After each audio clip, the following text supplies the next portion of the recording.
Hey guys, welcome back to the channel. This is the story about what if neglected Naruto leaves Konoha Konoha bashing. Before I start, please support for more amazing content, and do consider subscribing to my channel and share this video with your friends. This is written by Sarakiel and link in description and support writer. Let's start the video. Chapter 1, Banished. Naruto sat down hard on the grass, feeling the soft wind blow through his hair. It's not fair. How could they do this to me? He asked himself. He checked the bandage on the wound on his leg. The villagers and quite a few Nins had felt the need to drive home the point that he was no longer wanted in the village. He tilted his head back to reveal a dirt-stained face with tears streaking down his cheeks. One word echoed in his head over and over again: banished. Naruto had awoken in the hospital a few days after failing to retrieve Sasuke. He had expected disappointment, but he had really tried his best. Even Sakura had forgiven him, had told him they'd get stronger together, but the village council was not as forgiving. They had held a closed-door meeting with the head of various clans and had come to the conclusion that Naruto was just too dangerous. The first sentence passed on him apparently was death. Naruto smiled faintly at that, because Obasan had taken one village elder and punched him through a wall and told them to pick again. She had been fired as Hokage, of course, but she point-blank told them that no one was going to kill Naruto. Jiraiya and Gamabunta had appeared as well and backed up that claim. Two of the Sannin staring them down had forced the council to alleviate the sentence passed, but would not convince them to back down completely. Don't worry, Naruto, you and I shall see the world together and conduct research for my books. I have a great idea for the next one. Jiraiya had smiled when he told Naruto in his hospital bed. But Naruto could feel the desperation in his voice to make it seem not so bad. His dreams had been crushed. There was no way he would be Hokage now. He would never make Chunin or Jounin. He was no longer a Konoha nin. Period. Tsunade herself had hugged him quietly, played with his hair and told him he'd be safe with Jiraiya. She cried quietly for his lost dreams. Sakura stood shocked in the corner and said nothing. Her heart broken completely, tears pouring down her face. Her team was completely dissolved now. Her best friends, one run away, one forced away. Naruto could not stand it. Early the next morning, he had heard the footsteps in his room, knew someone had come to kill him. He seriously considered letting them do it, but instinct took over and he rolled to the side to avoid a kunai being stabbed into the hospital cot. Several voices of alarm were raised as Naruto dashed out the window to safety. Several weapons were thrown at him, none hit. A particularly well-aimed kunai though pierced his thigh.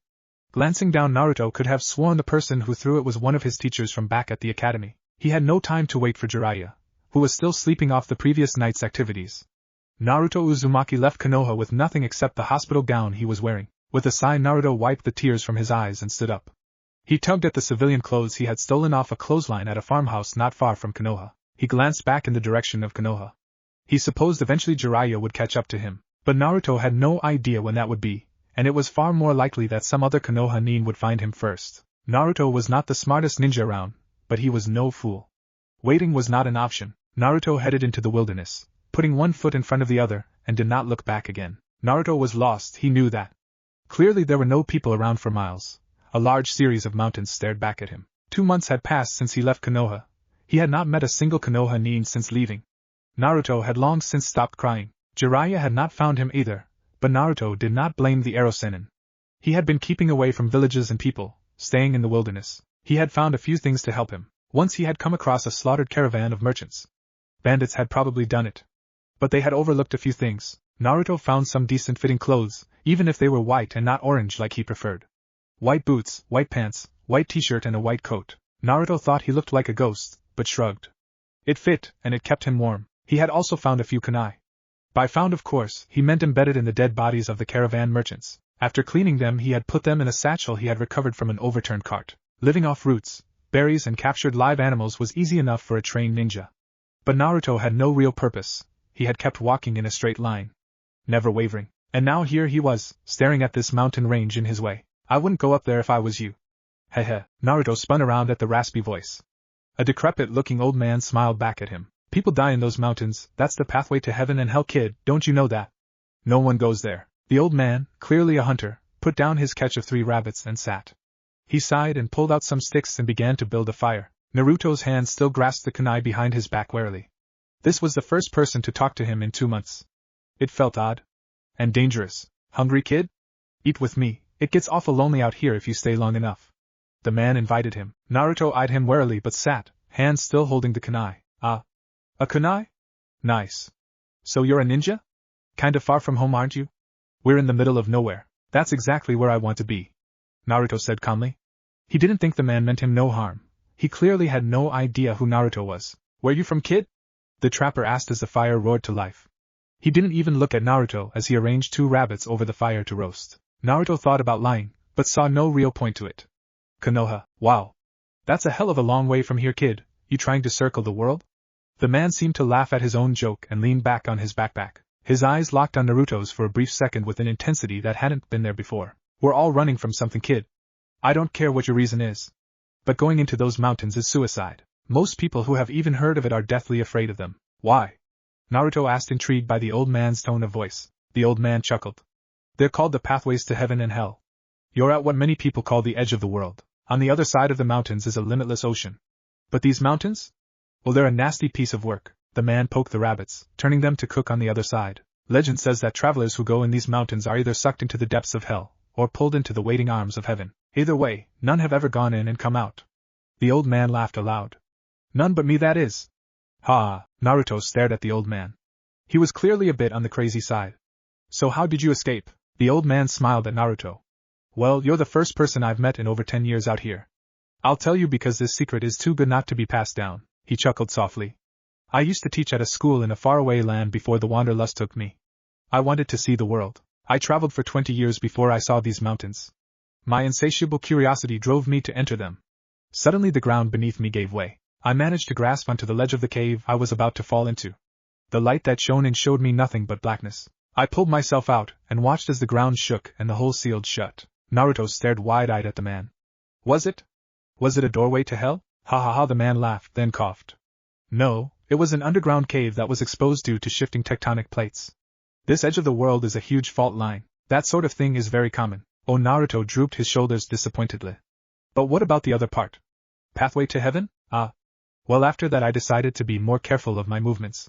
I took my time and climbed the mountain. I discovered something truly amazing, the path to the island in the sky." The old man erupted into bales of insane laughter. Naruto stared at him. "Yup, crazy." The old man wiped away tears from his eyes. No, really. I stepped into a narrow gully and an incredible river of wind grabbed me. All of the world's wind starts from somewhere and goes to somewhere. That's the rules of nature. But I was unprepared. This here, the edge of the world, is where the wind goes. Haha. It picked me up, picked up a few boulders too, and threw me up this gully. It was like a barrel of a gun.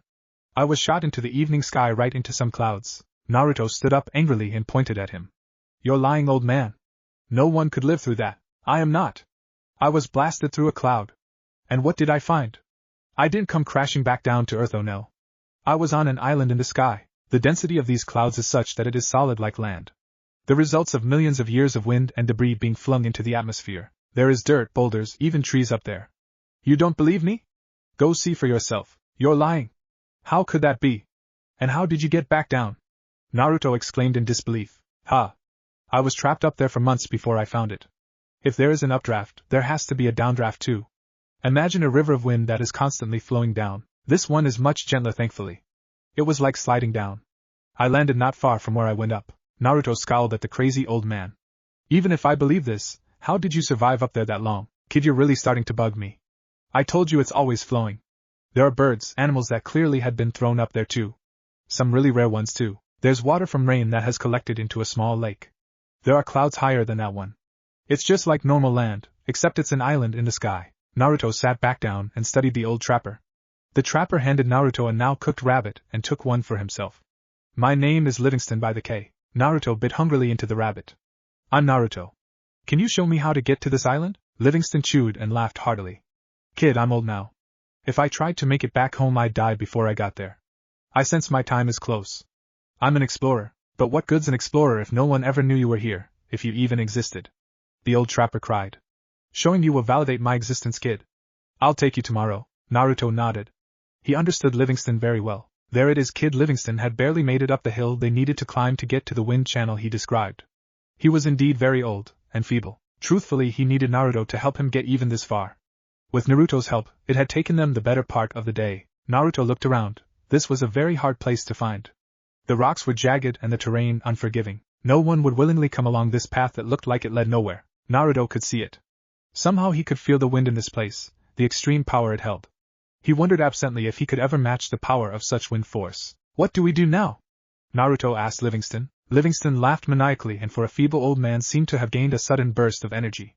Jump in the river, fool! With one last laugh, Livingston jumped into the gully, and Naruto stared amazed as an unseen force lifted him and rocketed him through the gully, and up into the clouds covering the mountain ahead. Naruto shrugged and adjusted the strap on his satchel.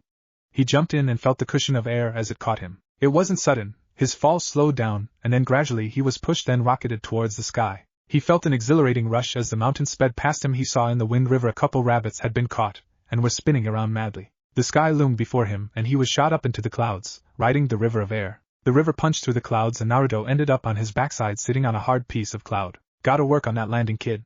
Livingston laughed at Naruto. Naruto stood up and looked amazed at his surroundings. They were standing on what had to be a large mass of clouds. It was white and seemed to be in the general cloud shape, but it was definitely solid ground. Naruto saw that Livingston was standing on what could only be described as a beach. Sand formed a ring around an actual island of dirt, trees, grass. It looked like perfectly normal land, except for the clouds that it was perched on. Naruto grinned and laughed. This was too amazing to be true. Livingston smiled at him and pointed to the sun. See over there, kid? By that oak tree? That's the point where you go down. I found a few other wind rivers, but they seem to go off into the distance around the world. I think this is the center of all wind in the world, kid. Where everything comes and goes. Livingston fell to his knees and clutched his chest. Where all things come at the end of things. Naruto leaped over to the old man and caught him before he fell backwards. I'm so glad fate had us meet, Naruto. I did not have the strength to come back to my beloved Sky Island myself. And then I want to be buried here. My life was not always a pure one, but I want to be buried here. As close to heaven as I could possibly get. Livingston coughed and smiled at Naruto. Naruto had no idea what to do. He wasn't a Mednin. He just held on to Livingston while he breathed his last. The sunset from heaven is like nowhere else, kid. Don't miss it, okay? Naruto nodded and shed tears for the first person to show him kindness in months. He sat there, holding the slowly breathing Livingston until the sun set and his chest stopped moving. Naruto stood back from the marker he had just placed on the grave of Livingston and hoped it would be good enough. He had used his kunai to carve his name in a piece of what he had found. Livingston, discoverer of heaven. Naruto sighed and turned back to the desolate island. His mind raced. I have nowhere to go, no one to go to. Nothing to guide my life. Booty have a place where no one can ever find me. He stared at the sky, which really seemed much closer now, and wondered what his next step would be. A steady stream of rain began to beat down on him. I guess I can't sleep outside forever. I should probably build a shelter. Can't be living in Tengoku, heaven, and not have somewhere dry to sleep. Naruto stopped in his tracks. Tengoku. That's a good name for this place. With a shrug, Naruto set about making himself more comfortable in his new home. After a week in his new home, Naruto decided the place he built was as best as he could do with his limited skills. There were a lot more animals than he could have thought possible trapped on the Sky Island, so he had no trouble for food. Naruto did his best to map out the island in his head in that time. It was large, mostly even terrain. It did indeed look as though it had been here since the dawn of time. Naruto had also found many items that had been blown up by the wind. Things seemed to collect where the wind died down, on a small hill towards the center of the island. He had found several scrolls of a mostly useless nature, shoes, clothes, a wig, a few weapons he recognized like kunai and swords, and a few he didn't. Naruto even found money among the items. He smiled at his good fortune but realized he had nowhere to spend it, even if he wanted to. Naruto frowned. He didn't want to spend his whole life as a hermit. He needed a plan. He fiddled with the weapons he had found for himself while he looked across the island. Well, I'm a banished ninja. Maybe I can earn money doing ninja stuff? That's what Konoha does after all, he thought to himself.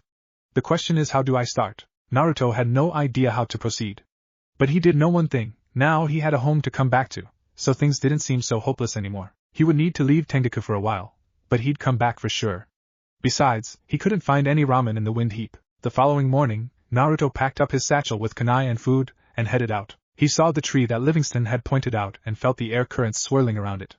Naruto stepped into the stream and felt himself pulled down into the wind river. He felt the experience of flying down from the clouds, his body completely weightless as the wind rushed him at an angle to the ground. Naruto almost panicked at the speed that he was going, but the wind curved until he was running almost parallel with the ground, just 100 feet in the air. Naruto felt his feet brush the treetops and his heart raced with the exhilaration. The wind slowed down gradually, and he managed to jump out of the stream and land smoothly in a clearing. He grinned widely as he looked back where he came from.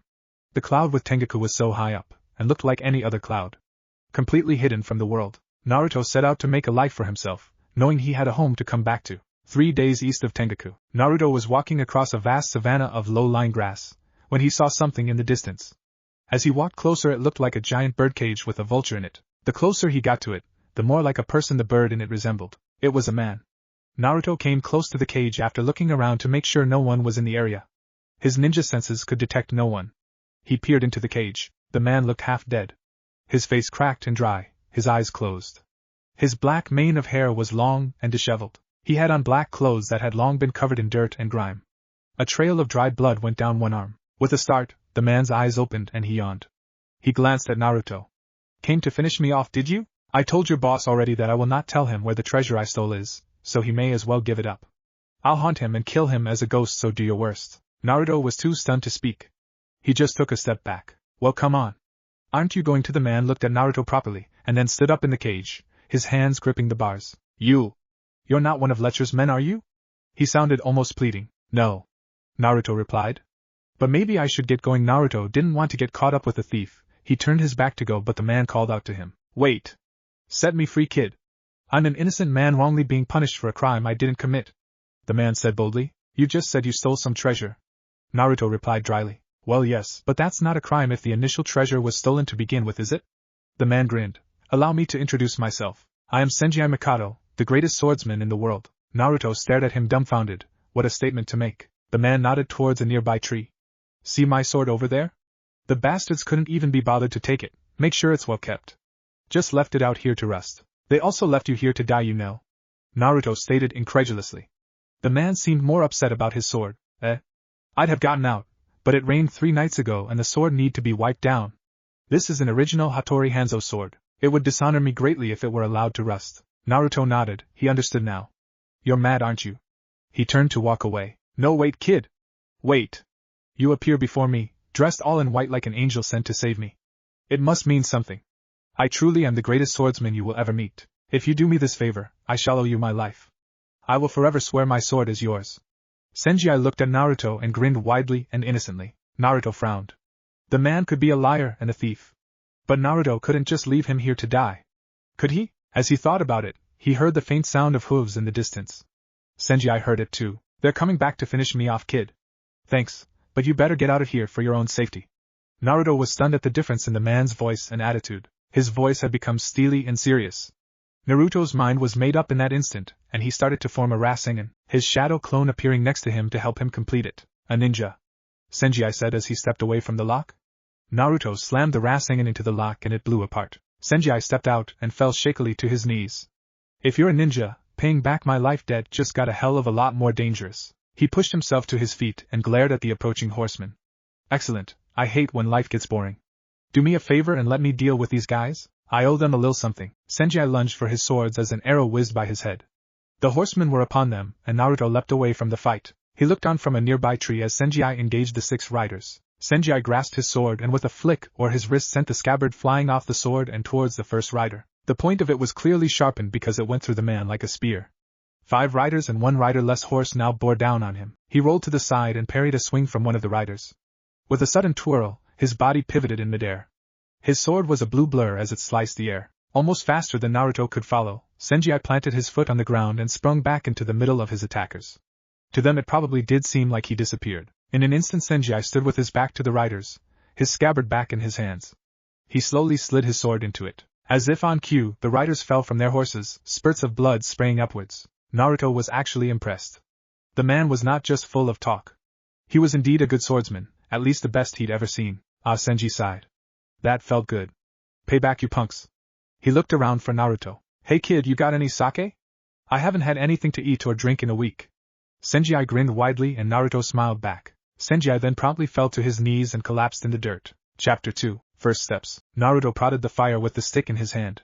The distant howl of a coyote, the only other sound other than the crackling of the small campfire. He glanced across at the prone body of Sanji, the swordsman he had set free yesterday. The man's face looked peaceful as he rolled in his sleep, both hands clutching his sheathed sword to his chest. Naruto frowned. Yesterday he would have hazarded a guess that Sanji was an older man, but his face had seemed to drop years of worry when he got his sword back. He looked to be no older than 20, 25 maybe.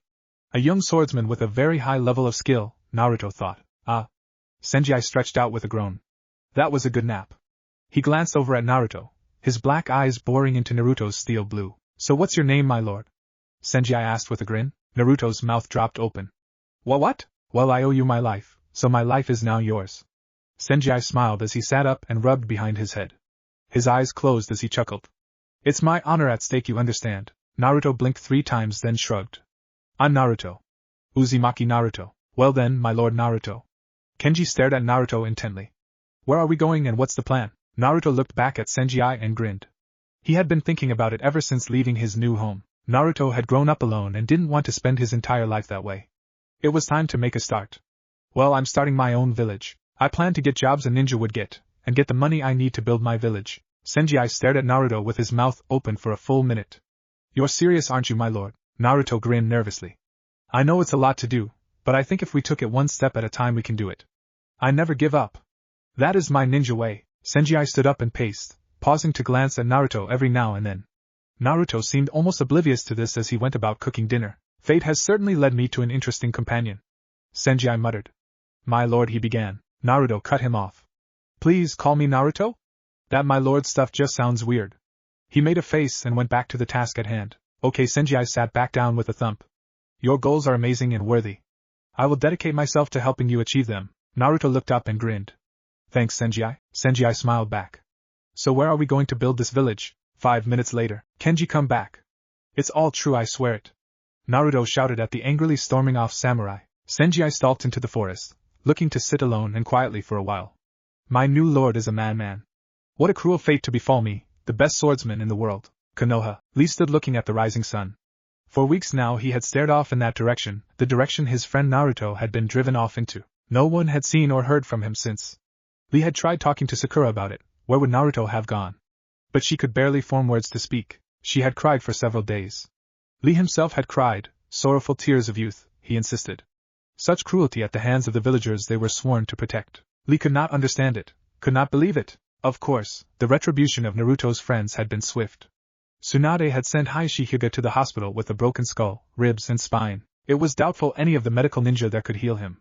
In fact, only Tsunade might have been able to, and she flat out laughed, and refused. She had then teamed up with Jiraiya and found every ninja and villager who had run Naruto out of Konoha and beat them all within an inch of their lives. Kakashi had run into a few who were laughing at what they did the next day, and from the stories Lee heard, Kakashi's wrath was something to behold. The council had elected Danzo to be the new Hokage. Many had been disgusted with the politics, but the undercurrent of the village was that Tsunade had been too forgiving to the beast that was Naruto. Lee sighed as the sun shone glared at Konoha. It was his own imagination, he was sure, but it felt like the universe was judging them, and not in their favor. Tsunade, Shizune and Jiraiya had left the village. For good it seemed. Jiraiya had spit on his hometown and vowed he would not return. He set off looking for Naruto. No one knew where Tsunade had gone. Kakashi had been reprimanded. The new Hokage had sought to flex his influence over him. Kakashi smiled, pulled out his book, and threw his hayate to the ground at his feet. He had resigned as a Konoha ninja, choosing to go live quietly in his house and read his books. Lee stretched, preparing for his 5-lap warm-up jog around Konoha. He could not sit here and do nothing. What had happened was not fair. It was not right. He would talk to Sensei about it. Naruto stared at the city sprawled before them.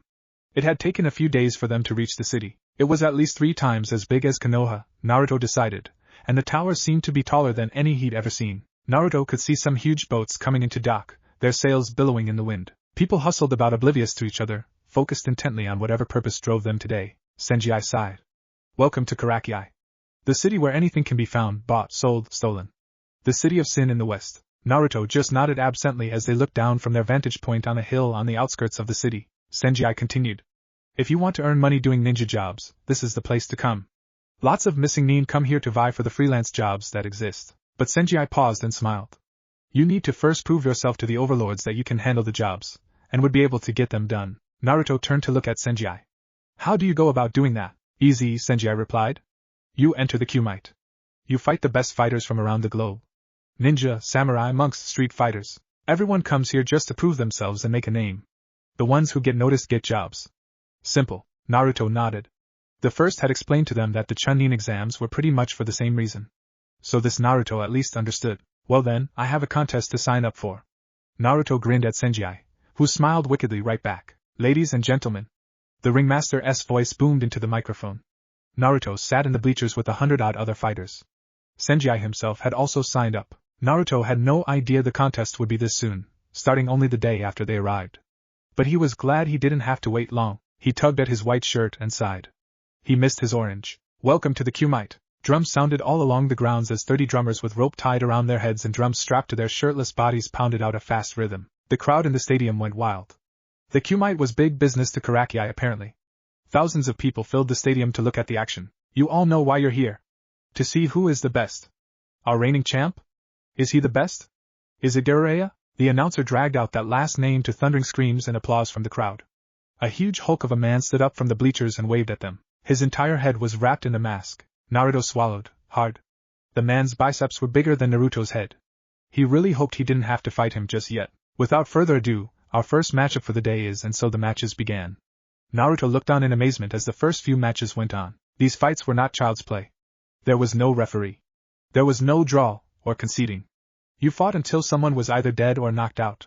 Those were the rules. Naruto frowned at the brutality of it all, but a part of him relished the idea of beating someone to a pulp. Naruto realized he had a lot of anger pent up, and this would be the first fight he would have had since he got run out of Konoha. Next up, Naruto Uzumaki vs. Paul Laureate. Naruto walked into the center of the ring and waited for his opponent to arrive.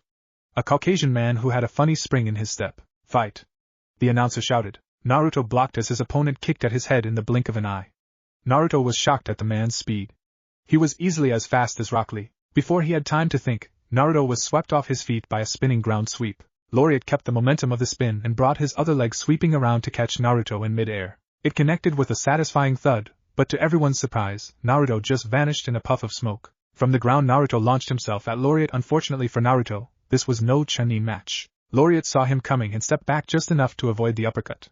He then spun and kicked the real Naruto flying. Naruto landed with a thump in the dust to the cheering of the crowd. Naruto recovered quickly and quickly formed the seals he needed. Kage Bunshin. With a loud puff, 100 clones covered the arena floor. Laureate looked puzzled for a second, then smiled acknowledgement at Naruto. With a nod, Naruto's clones and Laureate launched at each other. What happened next was a blur of dust, blood and puffs of smoke. But in the end Naruto was down to only 12 clones, and Laureate lay unconscious in the dust. Winner! Naruto Uzumaki. The crowd cheered for Naruto. He smiled and wiped the dust from his eyes. Something about thousands of people cheering you on a few months after an entire village tried to kill you and banish you. It just seemed to soothe Naruto. Sanji's fight was next, and it astonished Naruto how quickly it went. Sanji had just appeared behind his opponent in a red flash. He was putting his sword away as blood spurted out of his opponent. Seriously wounded but not dead, Sanji explained. There was no honor in killing for no reason. Naruto grinned. His new friend was a great fighter, and a decent person.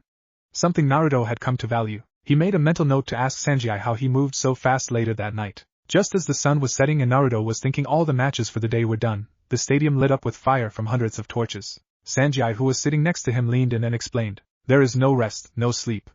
We fight until only one is left standing." Naruto nodded. Naruto Uzumaki vs. Romero Aguila. Naruto moved to the center of the ring and looked on as a man with a metal mask over the front of his face and two short swords in his hands leapt all the way from the bleachers to the center of the ring.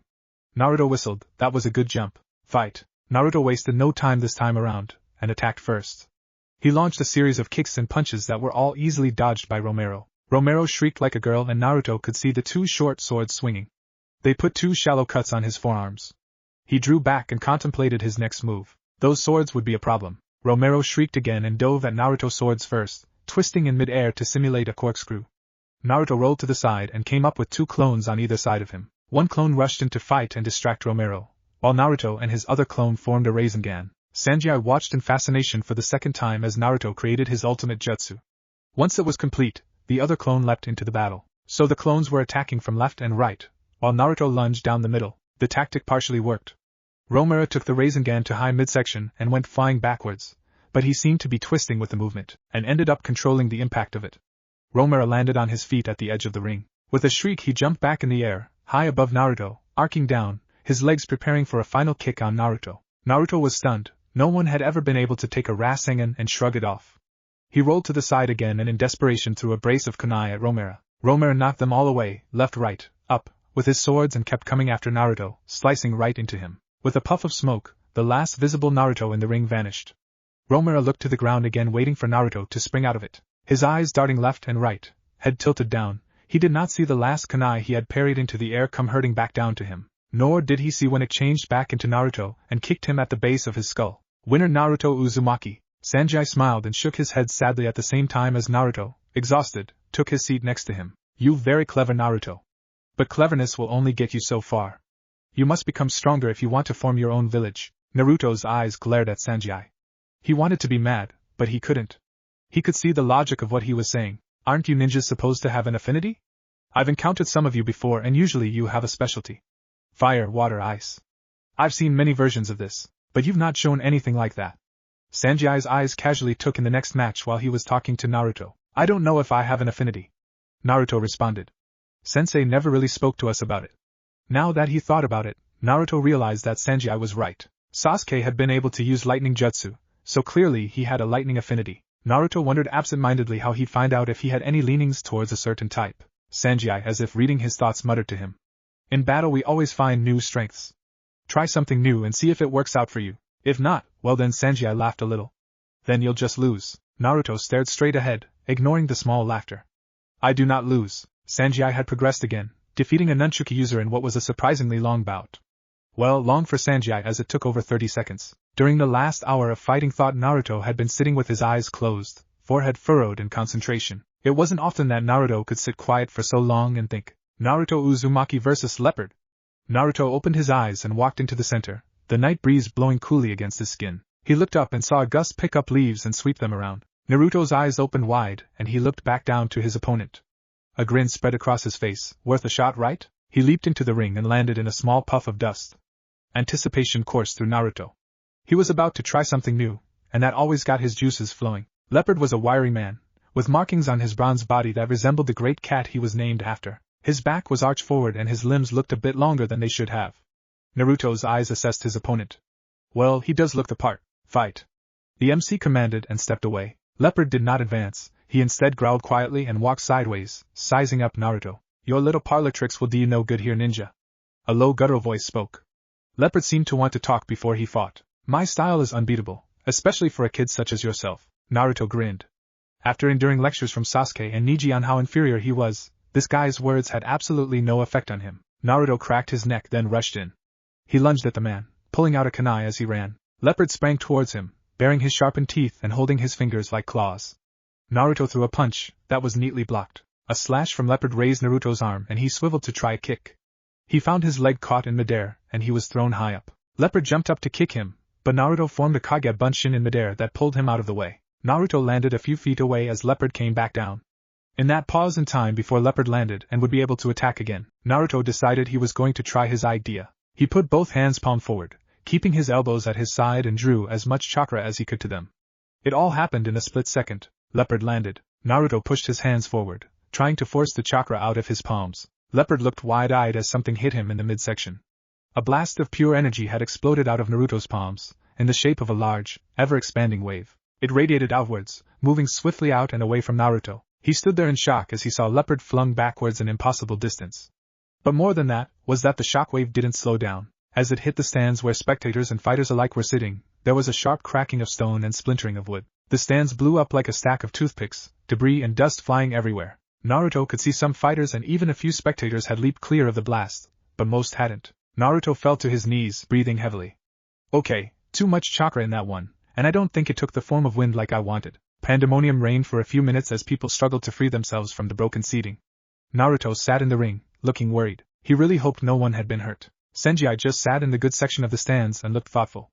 Naruto had in one move destroyed a quarter of the stadium. Sanji smiled at the thought that his new leader was that powerful. But he frowned when he realized he was that powerful but had no idea how to control it. That blast was clearly not intentional. It was just raw power. Sanji made up his mind to ask a friend of his to come help train Naruto. It was a long shot, and the man hated ninja, but it was all he could think of at the moment. The announcer nodded at his staff and walked back to the center of the ring. He looked incredulously at this young man who had so easily. He cleared his throat. Ladies and gentlemen, the winner of this match is Naruto Uzumaki. A great roar of approval and cheering went up from the remaining crowd. Naruto was a bit stunned. People were still climbing out of the ruins, but these people didn't seem to care. I guess it's that kind of place, every man for himself. Also, since we need to clear the area of bystanders, debris and a few bodies probably. Naruto shuddered at that. Had he hurt anyone? The matches are suspended for one day. The MC looked down at Naruto. Kid, can you try not to damage any more of my property when we resume? He grinned widely. You're not upset? Naruto asked. Hell no.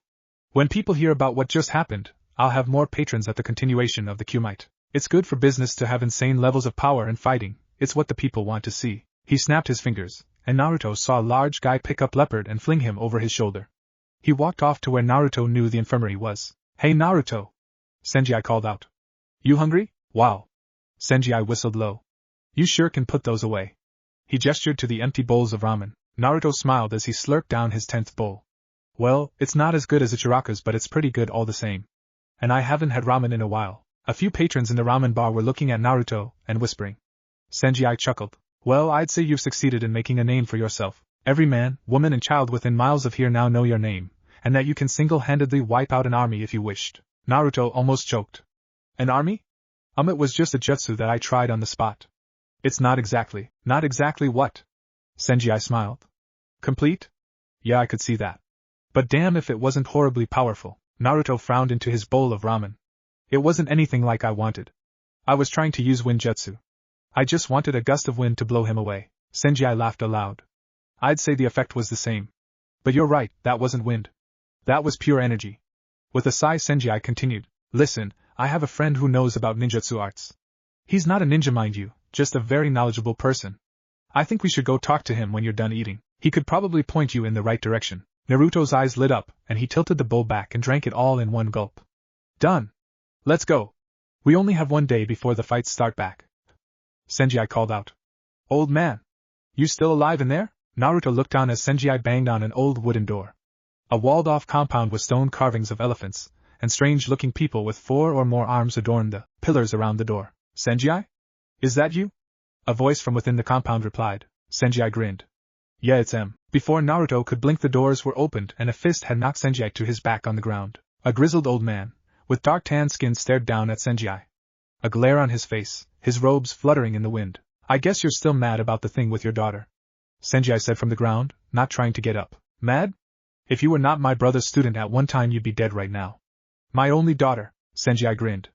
I guess I'm lucky. If she was here she'd have killed me herself. You certainly picked the wrong woman to leave at the altar. The old man nodded.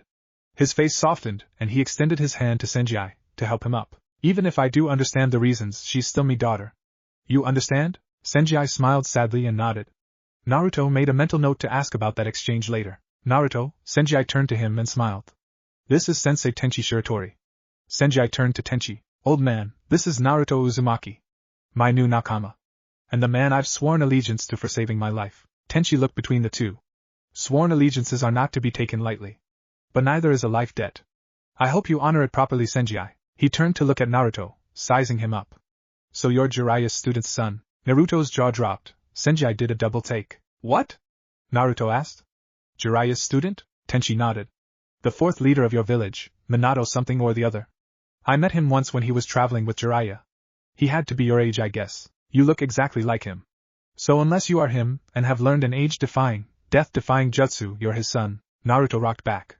His mind couldn't process any of this. Tenchi looked at him, and seemed to make up his mind about something. Okay, come inside. We will talk away from the prying eyes and ears of the street. Old man, Naruto here needs to learn to control his power. He's obliterated a quarter of the stadium today. Sanji said with a chuckle. You should have seen it. Tenchi, with his back to them, was making some tea on the stove. The quiet trickle of water from the garden was a sharp contrast to the fighting they had seen just a few hours ago. I didn't need to see it, I felt it. Tenchi turned back and brought the tea tray and rested it down before Naruto and Sanji. No sake? Sanji groaned. Tenchi squinted and backhanded Sanji across the face. Sanji flew across the garden and landed underneath a small fountain. No alcohol in my house. Tenchi said calmly. You know that. He turned back to Naruto. So what questions do you have for me? Naruto grasped the teacup in his hands, threatening to shatter it with his grip. He had so many questions. My father was the 4th. Was all he could manage to say. Tenchi cocked his head to the side. So they didn't tell you? Odd. He's a hero known to many around the world. He shrugged. Doesn't matter much though, does it? You are who you are regardless of parentage. Naruto looked up incredulously at him. Doesn't matter? I had a father who was a hero. But then why? Naruto's hand subconsciously touched the seal on his stomach. Why would he do this? Tenchi's eyes grew very serious, and he stared at Naruto. With a start his eyes snapped wide. You're that Naruto? The vessel. Naruto nodded ashamed. Tenchi grinned and came at Naruto. Thank you? Every day you save so many lives, it is an honor to have you in my house. Tenchi grasped Naruto and gave him a bear hug, squeezing him tightly. Naruto had never met with this reaction before. Most people were scared of him. You're welcome? But how come? How come I'm not scared? Because I know about the seal and what it does. I know how hard it must be to maintain it, the effort, and the sacrifice you must go through. Not many could handle that responsibility. You are saving the world every day. Countless lives could be lost in a blink of an eye if your prisoner was to escape. Tenchi sighed and looked to where Sanji was getting out of the fountain. His father was killed by the demon, you know. Naruto looked stricken. He saw a wet, smiling Sanji approach and was scared. When he found out he would shun him like everyone else, the one friend he had made since leaving Konoha. Sanji, this is Uzumaki Naruto of Konoha, the jailer of the demon fox. Tenchi said matter-of-factly. Sanji stopped in his tracks and his eyes grew steely. Naruto saw a range of emotion cross his face. Sadness, anger, hurt. He wondered what Sanji would say. Naruto, you keep that blasted fox locked up?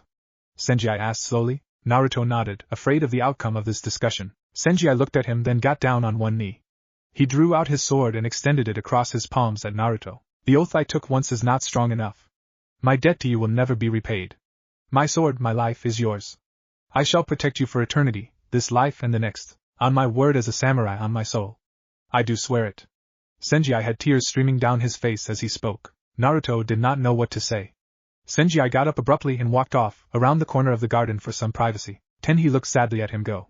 I hope you understand how much that boy will do for you now. His parents and baby sister were slaughtered by that fox when he was not more than 5 years old. He survived on pure luck. He hates the demon, but he knows there is no way to kill it. So how can I help you, Naruto? Ask anything of me. Naruto looked into his tea.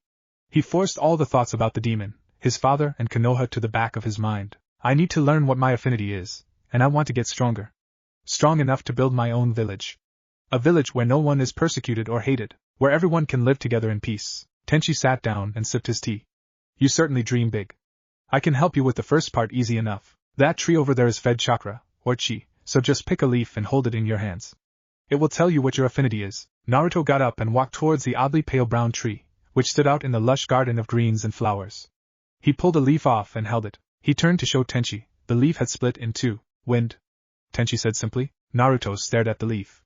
My affinity is wind, and I found a place to live hidden in the clouds, accessible only by wind.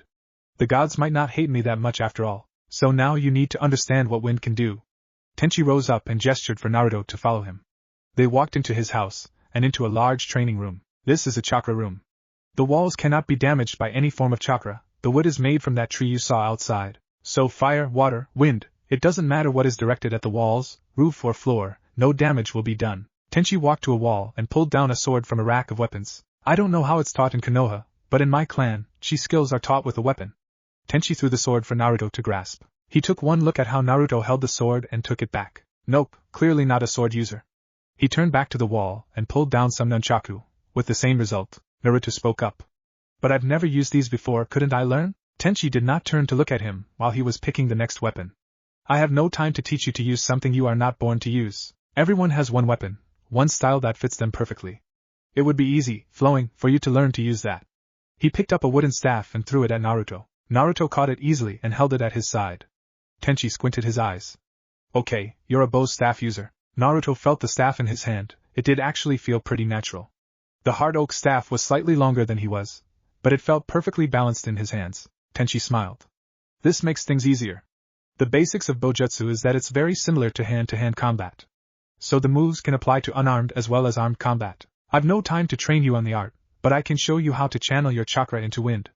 The rest is up to you. If you survive the Kumite, and I'm more sure of that now than anything else, then you will come here for me to train you in bojutsu for exactly 6 months. Is that clear? Naruto frowned, but nodded. 6 months was a long time to postpone his plans. As if reading his thoughts, Tenchi shook his head. Your goals are admirable, but until you're stronger you cannot attain them. You must see the logic in this. Naruto sighed, and gave in. Tenchi was right. Naruto needed to become strong enough to be Kage of his own village. He was nowhere near that level now. By the way, I didn't even ask, where do you want to build this village you dream of? Tenchi asked as he guided Naruto to the center of the dojo. 5 hours later, Naruto still swung the bow. His hands would have blistered already if he didn't have the healing power of the Kyuubi. Tenchi watched him sweat and work. So Naruto had found Livingston and the island in the sky. Tenchi had met the man once and liked him. A sincere human being. A faith in a place that no one else believed in. Tenchi had much to think about as Naruto built up the chakra in his staff and swung it, releasing a burst of wind. Sanji sat in a corner and watched on in satisfaction. Proud of his association with Naruto. Chapter 3, Wind. Naruto and Sanji took their seats in the stands allocated for the fighters. The previous day no one had paid Naruto any attention. Today was a different day. All eyes were on his, some angry, some curious, others delighted. It was the delighted ones that worried Naruto. He saw the face of one particular fighter whose eyes were locked on his mouth open in a feral grin, salivating. That one seemed to be trembling with excitement at the thought of fighting Naruto. Naruto swallowed, hard. It was the reigning champ who was staring at him. They sat down and looked around the stadium. The master of ceremonies had been right. Far from being emptier, the stadium was more packed. Every seat was filled, and the area where Naruto destroyed the day before had been replaced with makeshift bleachers that strained under the weight of hundreds of people. Ladies and gentlemen, we continue the Q-Might. The MC screamed, to the delight of the fans. Naruto held tightly onto the bow's staff in his right hand, base resting just on the outside of his right foot. He tried his best to remain calm, but this was just too exciting. He had a new technique to try out in actual combat. Naruto couldn't wait. If this worked, he'd be on his way to getting stronger, strong enough to fulfill his dream. 2 hours later, Naruto versus Victor Karas. The MC shouted. The crowd was immediately in an uproar. Many people had come hoping to catch a glimpse of the power they had heard about or seen already yesterday. Naruto's opponent walked into the middle of the arena, and waited. Naruto sighed, and clenched his fist around the bow's staff. He rose and bent his knees.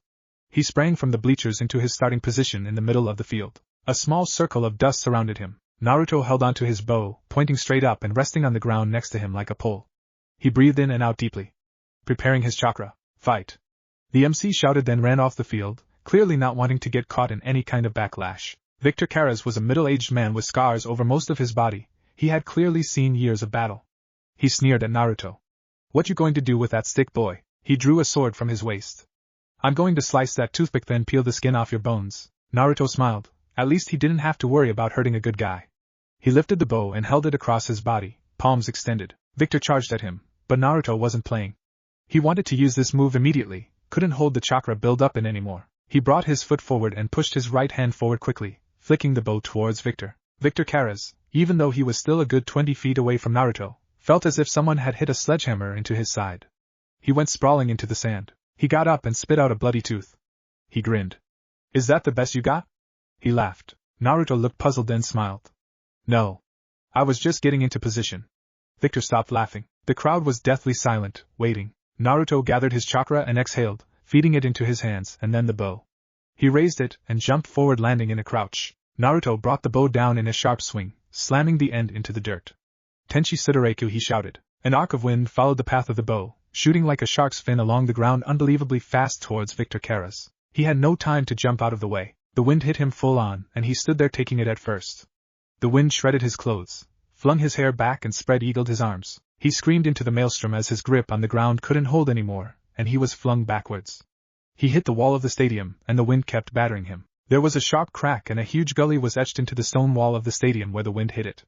In a matter of seconds it was over. Victor Karas fell in a heap to the ground. The section of the stadium that was hit creaked loudly, then split in two, the left half sliding sideways slightly. Naruto stood up and grinned. It had worked perfectly. He could hear Sanji shouting from the stands. That's right. That's how we do it. Woohoo! Go Naruto! The stadium erupted in applause. Winner! Naruto! As Naruto took his seat next to a smiling Sanji, he saw several people approach them. Sanji stopped them with his eyes and put out his palm. They nodded at him, and one by one, pieces of paper were slipped into his hand. They then turned and left. Naruto looked at him puzzled, and he whispered in response, Jobs.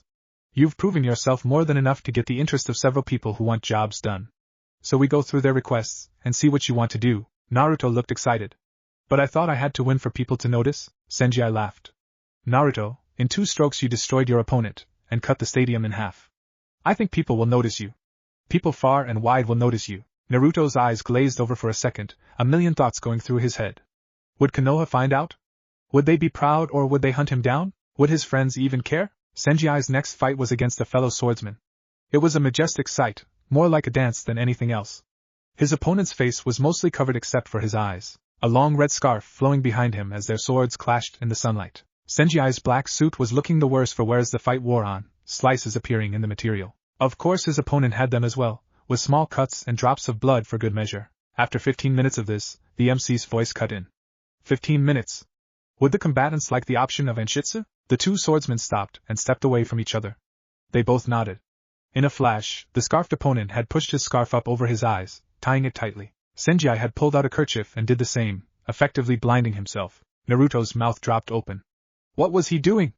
But he could see Senji's feral grin as he grasped his swords tightly and crouched. And Shitsumine's dark room, so they'd be fighting blind, Naruto guessed. The crowd became hushed to the point where you could hear the gravel shifting under the fighters' feet. Sanji and his opponent Murasaki, something Naruto remembered, slowly circled each other. In a flash, they rushed each other, and like before the swords clashed, the ringing of cold steel sending shivers down Naruto's spine. It took a few more minutes, but Naruto could see Sanji was getting the upper hand, the cuts on his opponent were getting bigger, while Murasaki was scoring less hits on Sanji. There was a quick series of clashes, then it was over. Murasaki had leapt back several feet, clutching his left arm. Blood oozed between his fingers from where Senji's sword had slashed him. Sanji stood back and smiled contentedly. Murasaki raised his hand and gave a signal to the MC. He had forfeited. Winner, Sanji the Dark Blade. Naruto grinned. His friend had a very cool nickname. He watched as Sanji walked over to the MC and spoke to him. The MC nodded and spoke again. Due to damage inflicted in this match, fighter Sanji will not continue in the Kumite.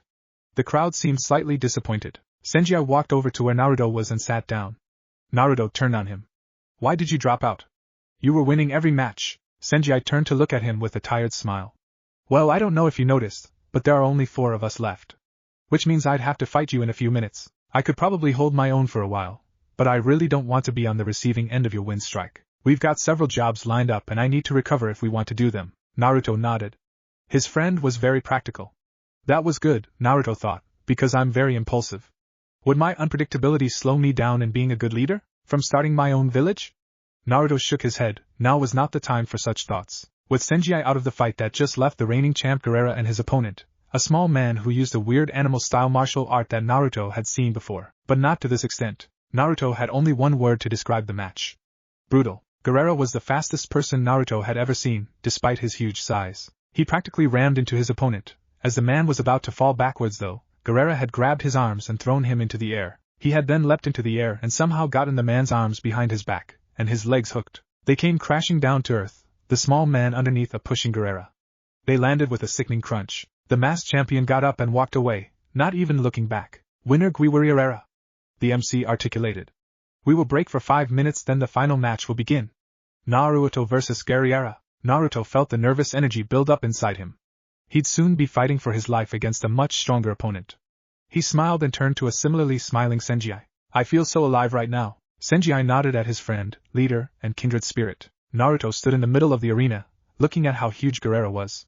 His hand tightened on his bow staff. Fight. No sooner had the MC shouted those words and moved out of the way had Gaara catapulted his huge mass towards Naruto. Honestly, if Naruto hadn't been expecting it, he would have been bowled over. Unfortunately for Gaara, he had been expecting it, so all Gaara hit was a shadow clone. It vanished in a puff of smoke. 4 Narutos erupted from the ground around where Gaara stood.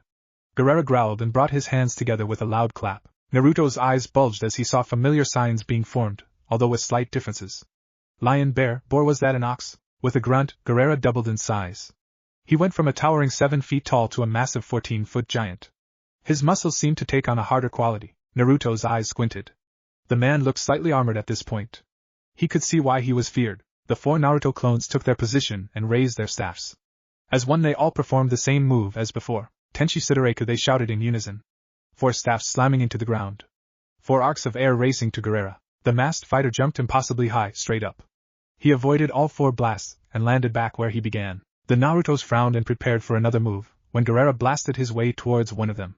With the smash of a giant fist, one clone dissipated. Naruto began the move for another Tenshi Sudoraku, but before he could take the first step, the other 3 clones were destroyed and Gaara was behind him. You move too slowly, young one.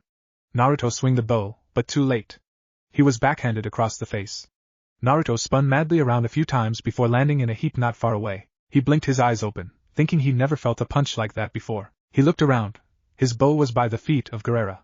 With a smirk, the fighter stepped on it and smashed it in 2. Naruto stood up slowly, his face becoming a mask of rage. That bow was a gift. Anyone looking closely would have seen his pupils become slits and his whiskers become deeper. What everyone did notice, however, was the waves of killing intent rolling off of Naruto. The spectators became silent as the anger became palpable. Even Kenji shuddered at the foul feeling he could practically taste coming from Naruto. Gaara felt it too, and a smile split his face. Finally, you're getting serious. Come, little one, show me what you can do. Naruto growled and charged his speed much faster than before. A white blur closed the distance between the two. Gaara's eyes opened wider behind his mask. Naruto's punch connected with his gut, the force of the charge, plus his QB-enhanced chakra sending Gaara flying. Before he could land, Naruto was under him on all fours. With a growl, Naruto kicked him skyward. He leapt upwards to catch Gaara in midair. In a blink of an eye, though, the masked fighter had twisted and grabbed Naruto in a body lock. It felt like a vice to Naruto, who struggled to break free. Foolish. Grappling is my art. I hope you survived this. You fought well. Gaara twisted Naruto and himself so that he was in a sitting position in mid-air and Naruto's head was between his legs. They began to spin madly as they plummeted towards Earth. Naruto panicked. This felt very much like Lee's lotus, and he didn't want to feel that impact. He struggled against the hard muscles of Gaara, his QB chakra pushing his body its limit. He started to feel his grip loosening, but too late. Wish a crash, Gaara planted Naruto head first into the ground below. There was a collective wince from the crowd, followed by rousing cheers and jeers for the reigning champion. The MC walked over to where Naruto lay and Gaara stood over him. Naruto was out cold, a small trickle of blood running down his nose. He was still breathing though, so the MC nodded at Gaara. Ladies and gentlemen, the winner of this Kumite.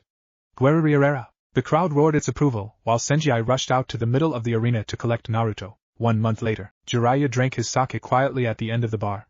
His expression kept most people away from him. The one or two who had ventured close enough to bother him had felt the brunt of his bad mood. He had seen nor heard no trace of Naruto for months.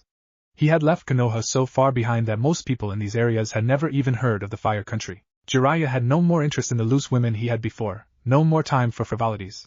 Life had lost its taste and bitterness had taken hold. His charge, the only living relative of his student, the boy he had begun to train, had been run out of his home. Jiraiya scowled. If only he could find him, he could take care of him, raise him properly. That Naruto sure was powerful though, those wind attacks were really something. Jiraiya almost choked on his sake as bits of conversation from down the bar floated towards him. Yeah, too bad he had to face that giant Gaara in the finals. I think he would have won against anyone else. One of the two men talking replied. Jiraiya moved towards them unnoticed. No one can defeat Gaara. It's impossible. That kid though sure was something.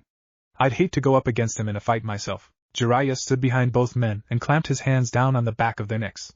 A genuine smile crossed his face. His first clue. Gentlemen, I believe we should have a talk over some sake. Naruto eyed the small stone flying through the air, his eyes narrowing to slits to focus on it. Kaze-saban, he said as he sent a single needle of wind racing towards the stone. Not for the first time, he missed completely. Tenchi looked on with severe disapproval on his face. You must focus on the object harder, Naruto. Finesse comes with much practice. Naruto scowled. I've never thrown a real saban before. So how am I supposed to throw a wind one? I've only ever thrown kunhai. Tenchi looked down at Naruto and shook his head. Naruto, you relied too much on your staff in your match with Gaara. What if you are disarmed? You need to be able to create your own weapons with your hands and wind chakra. The easiest one to start with is saban. If you can't even make this work, we can go no further. With that he turned and walked away from Naruto, leaving him looking at his new sensei's back. Naruto walked over to the pile of rocks and picked up a handful. He threw them in the air and formed the wind needles and threw them again. Missed. Again. Jiraiya looked on from the shadows as Naruto tried again to hit the stones. His face was serious as he considered several options. Naruto had found a new teacher. Granted the man was not a shinobi, but he could not have found a better substitute. It has been long since you graced my house, Sannin. Tenchi stepped out of the shadows behind Jiraiya. Jiraiya did not turn around. How is he doing, Tenchi? He asked with genuine concern in his voice. He watched Naruto struggling with the senbon, determination in his eyes. Tenchi rubbed his chin and sighed. He's a brave young man. He has a lot of heart, Jiraiya, and he has a goal. He fights and strives to reach that goal. I think he will go very far. Jiraiya shook his head. You know what I meant. He's at a crossroads. He could go either way. Who he becomes will depend greatly on the 6 months, I think. I would like to be involved in his training. Jiraiya spoke up. There are some jutsu of Minato's he should learn, as his birthright. Tenchi nodded. Whenever you are ready to introduce yourself, do it. But I'd rather you wait until he finishes his exercises for today. I think he's finally starting to focus. They watched as Naruto hit 3 stones with wind needles, splintering them into dust. He let out a whoop and jumped around celebrating. Jiraiya smiled sadly. So much spirit for someone banished from his home, so much heart. Sakura stared at the gates of Konoha. Everyone else thought Sanada had left weeks ago, but there she was, her duffel bag slung over her shoulder, Shizen walking behind her. They had disappeared, but clearly hadn't left as yet. On an impulse, Sakura ran towards her. Tsunade had come because of Naruto, she shouted at herself in her head. She too believed in him. Mr. Tsunade! Please wait! Sakura shouted as she ran up to them. Tsunade turned to face her, her face softening as she looked at Sakura. She knew Naruto had a crush on this girl, that they had been friends and teammates. She cursed inwardly though, if only she had left weeks ago, but she needed the research papers she had found, and some items she wanted that were hidden away. If she ever saw Naruto again. Sakura? She asked with just that name. Tsunade, I have a request. Please? Sakura's eyes welled up with tears. She closed them hard and sought the courage. Please take me with you. Tsunade rocked back on her heels with surprise. What? Why would you want to come with me? Sakura sobbed. I'm weak. 2v lost 2 teammates, 2 friends. She sniffled, then rose her head resolutely and looked Tsunade right in her eyes. I will find them. I will save them. I need to get stronger, and only you can show me how. Tsunade stared dumbfounded at Sakura. She had no intention of going to look for Naruto. She was just going to her secluded hideaway house for a while until Jiraiya found the boy. No real plan, certainly not being a sensei to anyone, but Sakura's plea reminded her so much of her own state after Orochimaru betrayed them, and Jiraiya went off hunting for him. In fact, it was like looking in a funhouse mirror and seeing yourself decades younger.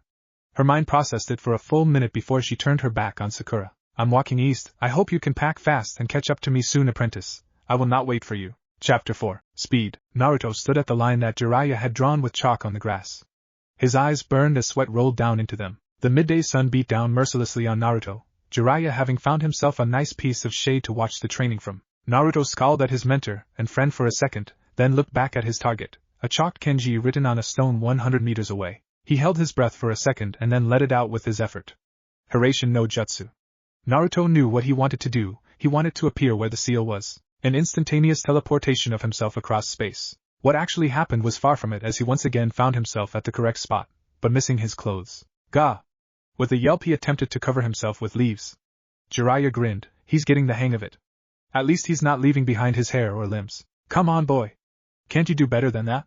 Jiraiya called out. His joy at having been reunited with Naruto a while ago still flowing through him. He had found him healthy, and working hard to fulfill a new dream. Of course, Jiraiya could see the sadness in him, but hoped that that would ease over time. Naruto let out a few choice curses he had picked up, and ran back to where his clothes had fallen, back at the starting line. As he pushed the white pants on, then the white t-shirt, he looked forlornly at them. Sensei, really no sign of any orange jackets or pants anywhere? Jiraiya chuckled. Not yet, Naruto. I ordered some new clothes for you, but it will take another week to be ready. Plus we have something to discuss that might affect your choice of clothing. Naruto finished putting his boots back on, then stood up. What's that, pervy Sannin? Jiraiya grinned. Nothing would spoil his mood. Well, since you already know about your dad, and you would have by the time you finish learning the Hiraishin, have learned 2 of his jutsus, I thought I'd give you a chance to surpass your dad. Maybe even me. Naruto's eyebrows shot up so high they threatened to merge with his hair. What? How? Jiraiya pushed himself up from under the cotton tree and walked over to where Naruto stood. His eyes squinted from the glare of the sun. I will take you to my Obokuzan. It's time you learned the sage arts. Jiraiya's eyes grew dark. Those fools at Konoha may have denied you a chance to become Chunin, or Jounin, but a sage trumps all of those and then some. His smile beamed at Naruto. Not many Kages would even dare mess with a sage. Naruto's mouth gaped open, his mind whirling rapidly. If I could become a sage, I'd be respected. Respected enough to form my village and protect it, and everyone in it. Naruto grinned and refocused on his target, breathing in his chakra. Jiraiya nodded. Remember, destination, determination, deliberation. The key words for this technique. Naruto glared at the spot he wanted to go to. Hiraishin no Jutsu. He appeared at the spot, this time only missing his shoes. Yada! He shouted and jumped up. Jiraiya shook his head. Now do it 100 times, then do it without saying it out loud. Doesn't do much good to move at the speed of light if you have to stop to talk for 2 seconds first. Wait, Naruto shouted. How does me becoming a sage affect my beautiful orange? Jiraiya threw back his head and laughed. Orange doesn't really match with the flame coat you earn as a master of the sage arts. It's white and red. Naruto cocked his head to the side in a humorous display of being in deep thought. We'll see, pervy Sannin. We'll see. Sanji whistled as he sharpened his sword. He had finished one of the missions he and Naruto had gotten. So far there had been no need to interrupt Naruto's training for any of them. Simple enough escort jobs, 1 or 2 retrievals from kidnappers. Nothing Sanji couldn't handle. He sat in the bar and ran the stone over his blade again as he waited for his client to come by and pay. The crowd in the rundown bar was typical of the waterfront establishments in this area. Sanji was all too familiar with them, having spent part of his life on the sea. The patrons didn't even spare him a glance. Not that his swords wasn't majestic, just that everyone else was armed in some form or fashion as well. The client sauntered in, a sickly smell of perfume on the obese man wafting its way towards Sanji making him grimace. His clothes were matted yet would have been more elegant on someone of a thinner or less greasy stature. Ah, Sanji the dark blade. He flittered into the bar stool next to Sanji. His hand dipped into his jacket and withdrew an envelope. Sanji took it cheerfully and glanced in it.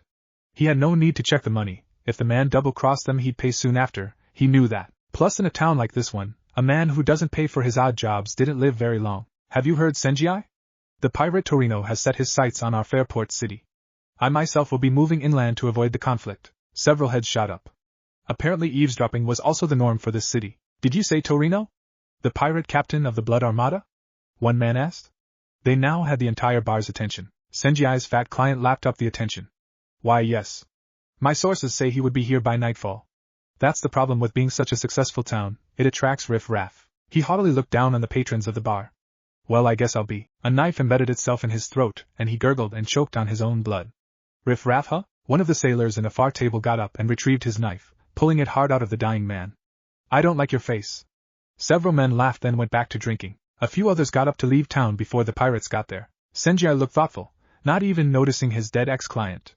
The job had been completed anyway, but he'd heard of this pirate, and things looked bad for the town if what he said was true. Lee ran hard, his legs pumping as fast as they could go, for 97 his mind told him. 3 more laps to go around Konoha.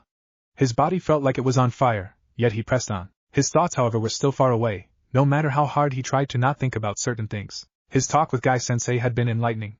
No one had seen or heard from Naruto in months. The closest had been a rumor with someone with his name in a martial arts tournament halfway around the world. The new Hokage did not care what happened to Naruto. He had apparently confirmed that if Naruto died, so does the Kyuubi. So he and the council hoped Naruto would die in the wilderness. If not, well, he never was that skilled a ninja, he would pose no threat. Lee passed the gates at a dead run. The seal. Guy had told Lee how the seal kept the demon at bay, that Naruto was in fact the jailer and the prison, not the demon himself. How could the people be so blind? The people he was sworn to protect? 499. The seal. Lee wondered if he could read more about seals in the Konoha library. It sounded interesting. How could something written have so much power? Lee saw a glimpse of a pink flower and thought of Sakura. She had abandoned the village as well. Her parents had said she was visiting with her aunt in a distant city, but Danzo had not been pleased. They were short-staffed with ninja as it was. Hokage Danzo seemed to want to declare war on the nearest hidden village and expand Konoha's influence. He had already sent emissaries demanding they surrender or face the wrath of Konoha's ninja force. Lee shook his head. No. He could not attack someone who had not attacked him first. But what choices did he have? Not for the first time he wished he knew where Naruto had gone. Was the world outside the walls of Konoha as exciting as he imagined it to be? 500. I need to get much stronger. Lee focused on sprinting his last lap. When Naruto comes back, I may need to help him stand up to the Hokage. Lee didn't even notice, he thought, when Naruto comes back, not if. Kakashi stared at the frog sitting on top of his precious book. The words that came out of the frog had startled him. So Jiraiya had found him. Good. A huge weight lifted off Kakashi's shoulders. At least Naruto was alive. Kakashi looked out his window at the sky. Naruto is training with Jiraiya and another. Sakura had gone training as well as Slug had told Kakashi the day before where she had gone off to. He was now a sensei with no students. No longer a Konoha nin. Danzo needed to make an example of him, the copycat ninja the only threat to his title of Hokage. Kakashi sighed. He could leave the village, but where would he go? This was home, even if the people in his home were becoming less and less worthy of protecting. Naruto lay panting, staring up at the night sky. He could do the Hiraishin, but not more than twice without feeling exhausted. He also could not do it nonverbally yet. He grinned to himself. At least it was a start. I can learn any jutsu in 1 week, like I did with the Rasengan. Jiraiya lay not far away, snoring off the effects of the 10 bottles of sake he had laying around him. Naruto snorted and closed his eyes. Just for a minute. Boom! The sounds of cannon fire awoke Naruto. His eyes shot open and he jumped off the ground. Jiraiya too was on his feet, eyes scanning westward. Naruto looked as well and could see that the city was on fire. Dark ships had filled the bay and cannons kept up a steady stream of fire into the port city. Pirates, Jiraiya said quietly. Naruto started to run towards the city. Sanji and Sensei are there still? Jiraiya just stood and watched as his protege ran off. He frowned. Those ships looked familiar. Something about their sails. Naruto sprinted down the cobblestone street, rushing against an onslaught of smoke, dust and panicked people. Women and children screamed as the walking wounded made their way out of the city. Naruto heard cackling laughter and a woman's scream. He stopped in his tracks and looked down an alley where a pirate had a sword to a woman's throat. Without thinking, Naruto's hands dipped into his kunai pouch and he had embedded the kunai into the side of the pirate's skull. The woman fell in a heap, sobbing loudly. Get out of the city! Naruto shouted at her. waking her from her trance. He watched as she gathered herself and ran. He then turned to continue heading back to Sensei's house. More pirates had thrown fire torches into a blacksmith's building, catching it immediately on fire. They cackled madly, but that was cut short as a giant of a man in a blacksmith's apron appeared in the doorway. With a start, Naruto recognized the man. No two men could be that size. Gaara. The Kumite champion cracked his neck, then charged the pirates. Naruto didn't need to watch to know the outcome of that fight, but he needed to pass that way. He began to run, looking to jump over the conflict. As he pushed himself into the air with chakra, he heard a cry from just inside the doorway. A baby crying.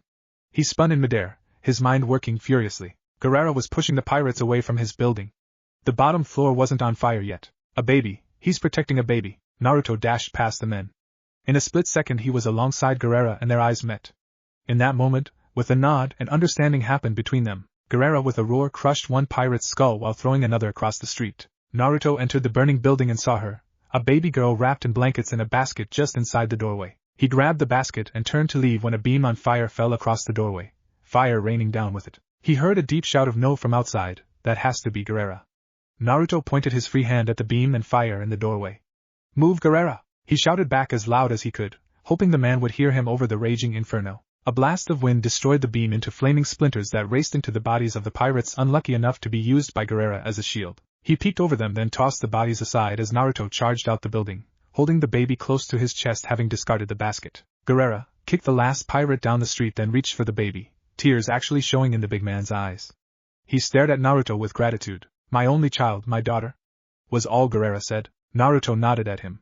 Better head out of town, those cannons would do more damage than the pirates will. Gaara lumbered out of the city, clutching his daughter to his chest. Naruto rounded the corner, and stopped dead in his tracks at the spectacle. Sanji stood battling 5 pirates, swords clashing in the light of the fire that engulfed Sensei's house. Sensei himself was pulling a trunk behind him slowly, leaving the house behind. Naruto rushed up to him. Sensei, what are you doing? Leaving Naruto, the house is on fire. Even if I could out it, what would be the point? All things come and go. This town is dead, listen to it. Naruto could hear the screams, running, the sounds of fire and wood snapping. Cannons firing and laughter as hundreds of pirates swarmed the port city. But we can fight them off. Naruto shouted. Yes, we could. Tenchi nodded. And we might win too. But the citizens of this town care not for it. It was convenient, that's all. This is no one's home, Naruto. What would you be fighting to protect? Naruto looked hopelessly as more people ran. This seemed wrong. 1 hour later, they stood on the hill Naruto and Sanji had first crested when they saw the city. The sun had just begun to rise. Flames still danced across the smoldering city. All the people who were able to leave had already done so. The screams had long since stopped. Now it was just the wild laughter of the pirates as they looted whatever treasures were left behind. Naruto seethed in rage. Jiraiya put his hand on Naruto's shoulder. Everyone is out, just pirates left. Time to go, apprentice. A burning started in Naruto's belly. A growing rage that he could only explain as loss and anger. He had only been here a short while, but once again, he was being forced to leave a village, a home. Tenchi's words were not true. Here again he had found acceptance. Here again, he, Naruto, had found a home. The fire in him bubbled and boiled. Jiraiya, who had begun to walk away, stopped in mid-track and looked back in fear. This Chakrano! Naruto couldn't see his eyes change to slits. He heard the growl escape his throat though. He recognized the signs of himself drawing on the Kyuubi's power as he punched his 2 hands into the air in front of him. Wind started to circulate around Naruto as if he was in a tornado. Tenchi stared at Naruto. This move hadn't been perfected yet. But this level of chakra was more than they used in training. Even if unfinished, the strength of this move would. Tenchi gasped. Naruto, no! With a snarl and a howl, Naruto gathered an incredible amount of chakra and pushed forward, palms facing the burning town. A sudden burst of wind raged and raced towards it, a huge arc that expanded rapidly as it approached. Trees were destroyed in its path, rocks hurled and shattered. The first buildings it came into contact with crumbled without resistance. The shockwave just blasted its way through the town. The screams returned, but this time those of dying or about to die pirates. The wave continued quickly through the entire port city, decimating it. It reached the bay and kept going, splintering ships that were docked. The jutsu faded quickly though over the water, dying before it hit the big ship, the main one. Naruto fell to his knees panting, trying to regain control of himself. Sanji whistled. That was the move he had first tried back in the Kumite. If that had worked then, the audience, the town, hell maybe even he, would have died. The few citizens that had stayed to witness the onslaught ran far away from Naruto, leaving a very select few in the clearing. Jiraiya said nothing, but realized that sage training would have to wait. Naruto had a temper problem, and its name was Kyuubi. He needed to get that under control first. Tenchi looked down sadly at his apprentice. This was such a huge burden for a child to bear. Naruto struggled to his feet, wiping tears from his eyes. Jiraiya rested his hand on Naruto's shoulder. Let's go, Sanji asked. Well, where are we going? Naruto looked around the clearing. Aside from his new extended family, Gaara had come over with his daughter still in his hands. I owe you, young one. His deep bass voice echoed. Thank you for saving my daughter. Where will you go? Naruto asked, looking up at the big man. Gaara shrugged. Many towns need blacksmith. We'll start over somewhere else. Something clicked in Naruto's head then. A blacksmith. Maybe it was time to start. Everyone? Naruto cleared his throat, his eyes clearly including Gaara. Would you please help me start my village? Would you come with me to Tangoku? 2 weeks later, as they walked in the shadow of the pathways of heaven and hell, Jiraiya was once again lost in thought. Naruto's plan made a remarkable amount of sense. They had nowhere to really go, he did need somewhere to train, and there were good people out there who needed protection as well as a safe place to raise a family. The world was not always a safe place, and a hidden ninja village was actually safer than most. Gaara had come along quietly, not saying much to anyone. He took care of his daughter like a gentle giant. From what Jiraiya understood, the fighter's wife had died in childbirth. The baby, Gabriella, didn't cry much, having her father's quiet attitude and strength. He had nowhere to go, so starting over in a new village was the same as anywhere else, plus he owed Naruto for saving his daughter's life. Jiraiya smiled. Naruto had a way of pulling in people around him. Just what the leader of a new village needed. We're here. Naruto said out loud, excitement in his voice. He pointed to a deep gully in the Rocky Mountain. With a huge grin on that prankster face, he jumped in. A gust of wind picked him up and shot him up to the sky. With a laugh, Sanji was the next to follow, then Tenchi, Gaara and Gabriella, then reluctantly Jiraiya. He thought angrily, there's a reason I use toads and not birds. I hate flying. Beginnings. Jiraiya landed on his ass, face aghast at the ride he had just taken. To his left he spied Gaara and his daughter, their faces in awe of their surroundings. Jiraiya himself was taken aback by what he saw. They were literally perched atop a huge, solid cloud. Ahead of them lay an island with trees swaying in the wind. A few birds flew past them. Jiraiya never would call himself an expert on animal life, but he was fairly sure that he had never seen birds that color before. Naruto bounded over full of energy. Come on, let me show you guys my island. Jiraiya smiled, his mind racing. This place was impossible to find, extremely easy to defend.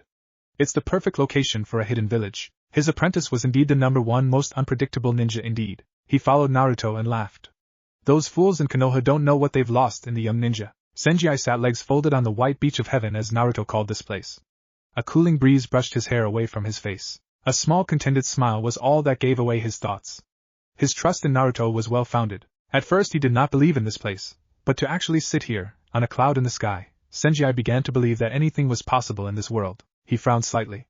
His leader and friend Naruto was training to become stronger. Surely he too needed to work harder in order to be worthy to be Naruto's protector, his shield. His eyes closed as he gave serious thought on how he could improve his swordsmanship. That night they sat in the initial camp Naruto had built months ago. A wild boar Gaara had caught roasting over an open fire. Jiraiya and Tenchi looked at their apprentice. He had put some surprising thought into this. I've been thinking about it since I left here. We need a supply of water and electricity. This place is made from wind and there will never be a lack of it. Couldn't we use those windmill things to make electricity? And there is a lake not far from here with rainwater. It's fairly large. I don't know much about it, but I think it could last us? Tenchi nodded. Yes, Naruto, some wind turbines would certainly be a very smart way to generate the power we would need. I know a city where I can order those. Naruto grinned at that. The first person to say anything he suggested was smart.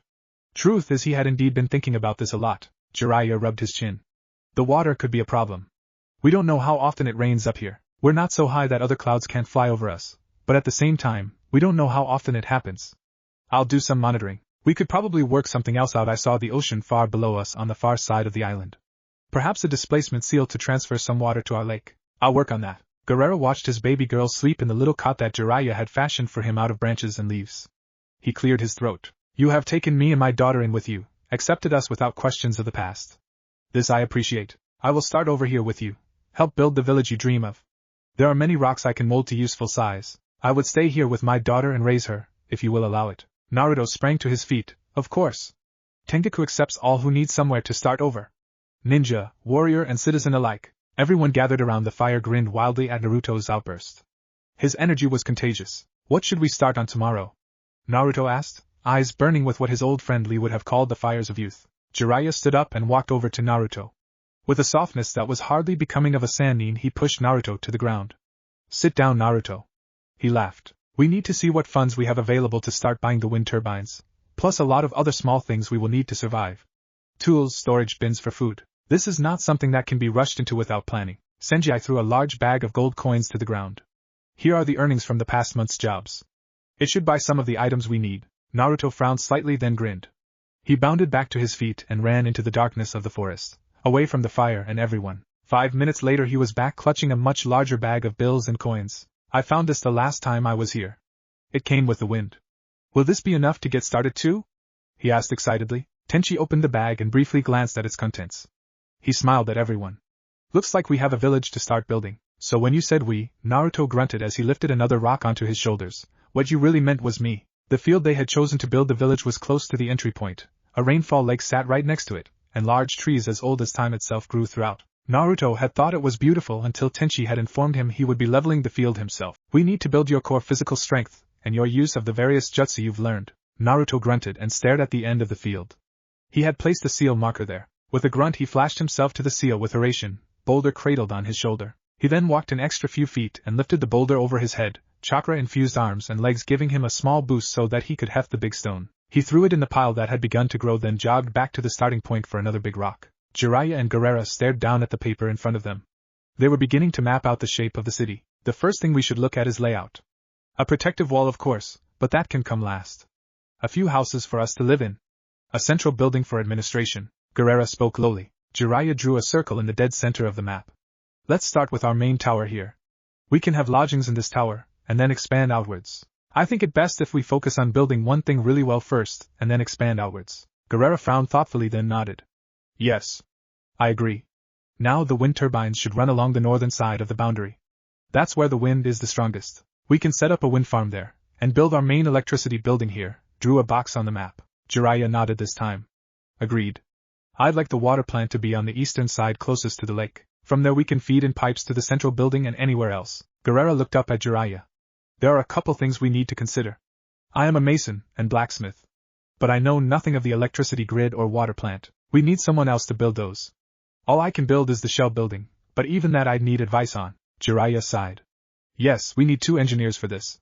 When Tenchi and I go looking for the turbines we will see who we can find. He grinned. But who wouldn't want to work in heaven? Gaara smiled and laughed loudly.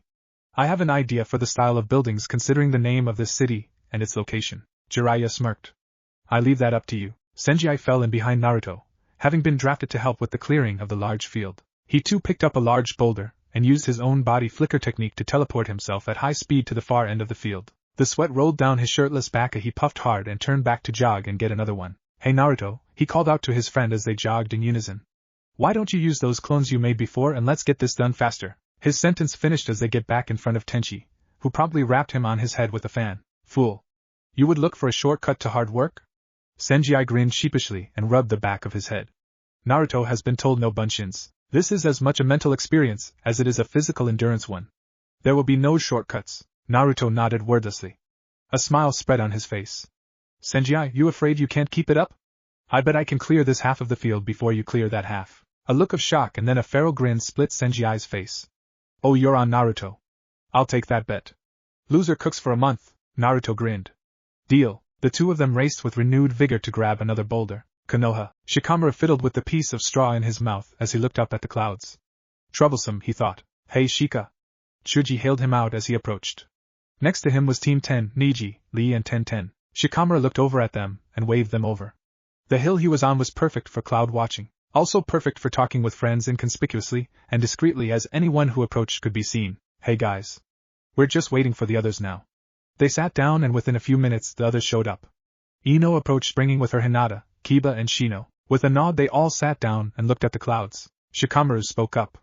Okay guys, I asked you to come so we could talk about something important. Lee, subdued for once, nodded. Naruto. Shikamaru nodded. Yes, but more than that, the state of Konoha. The new Hokage is a warmonger. He seeks to ignite the flames of war with Suna and IWA. The balls are already in motion on this one. Shikamaru, being the only Chunin in the group so far, had access to much more information than the others. Information that disturbed him. What the council did to Naruto was deplorable. He did nothing but fail to bring back that traitor Sasuke.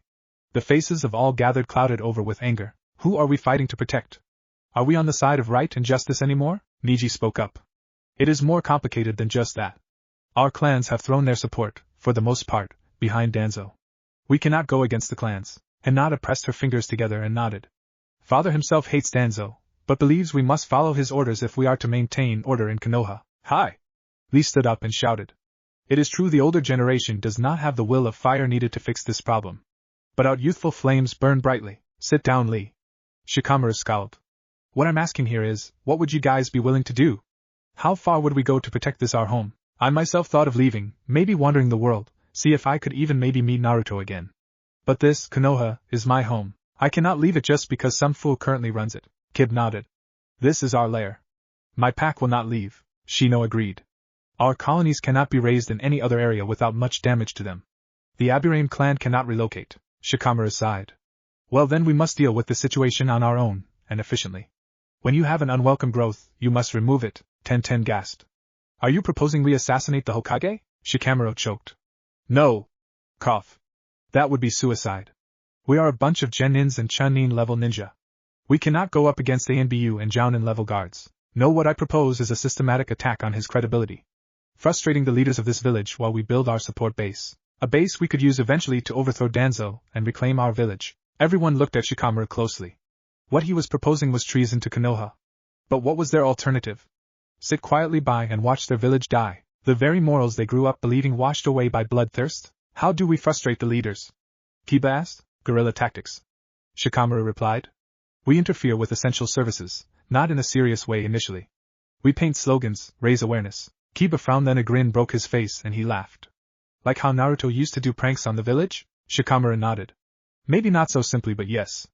We prank them, escalating the seriousness until things come to a head. Lee grinned wildly. Yes. Naruto's youthful spirit will live on in us. His friends. His army. Ino laughed. Never in a million years she would be contemplating doing what she was about to with her friends. So we're Naruto's army and we are going to terrorize our own village. Sounds great. What shall we do first? Shikamaru shook his head. Are we all okay with this plan? Anyone who doesn't want to participate can leave now. I trust everyone here with my life, so I know the secret will be safe. Niji stood up. Naruto's army. It has a nice ring to it. I've already decided to forge my own destiny. This is a path I believe is righteous and should be walked down. Hinata stood up as well. I too will join. We must save the village and Naruto too, she added shyly. Kiba laughed and bounded to his feet. Hell yeah, let's make some noise. Lee jumped high and landed in his famous nice guy pose. We will succeed in the revolution of our youth. The fires burn brightly in us. Shino stood and nodded. Ten shook her head and stood up. I'm with you, my friends. Things are not right the way they are. Chuji nodded to his best friend Shikamaru. No words necessary. Of course he would side with him. Shikamaru sighed. So troublesome. Naruto's army is officially formed. Now, here is my first plan. Hidden village of the sand. Gaara. Temari's voice echoed in the halls of the Kazekage's tower. Her footsteps made no noise as she ran, paper clutched in her hand. Just days earlier had seen Gaara elected to be the newest Kazekage of Suna. Of course this was all tainted when Gaara found out his friend Naruto had been banished from his own village. They had sent out Anbu to look for him, offer him citizenship in Suna. But Naruto had been nowhere to be found. Until now. She slammed open the doors to Gaara's office and saw him sitting behind the desk talking to their brother Kenkaru. News. I have news of Naruto, Temari said breathlessly. Gaara's eyes widened as he stood to his feet, palms on the desk. What do you know, Temari? Kenkaru asked. He was seen in a seaside city in a country far from here. The name is the same. They're describing him as a city killer. He apparently destroyed the town as it was being pillaged by pirates. The entire city in one blast.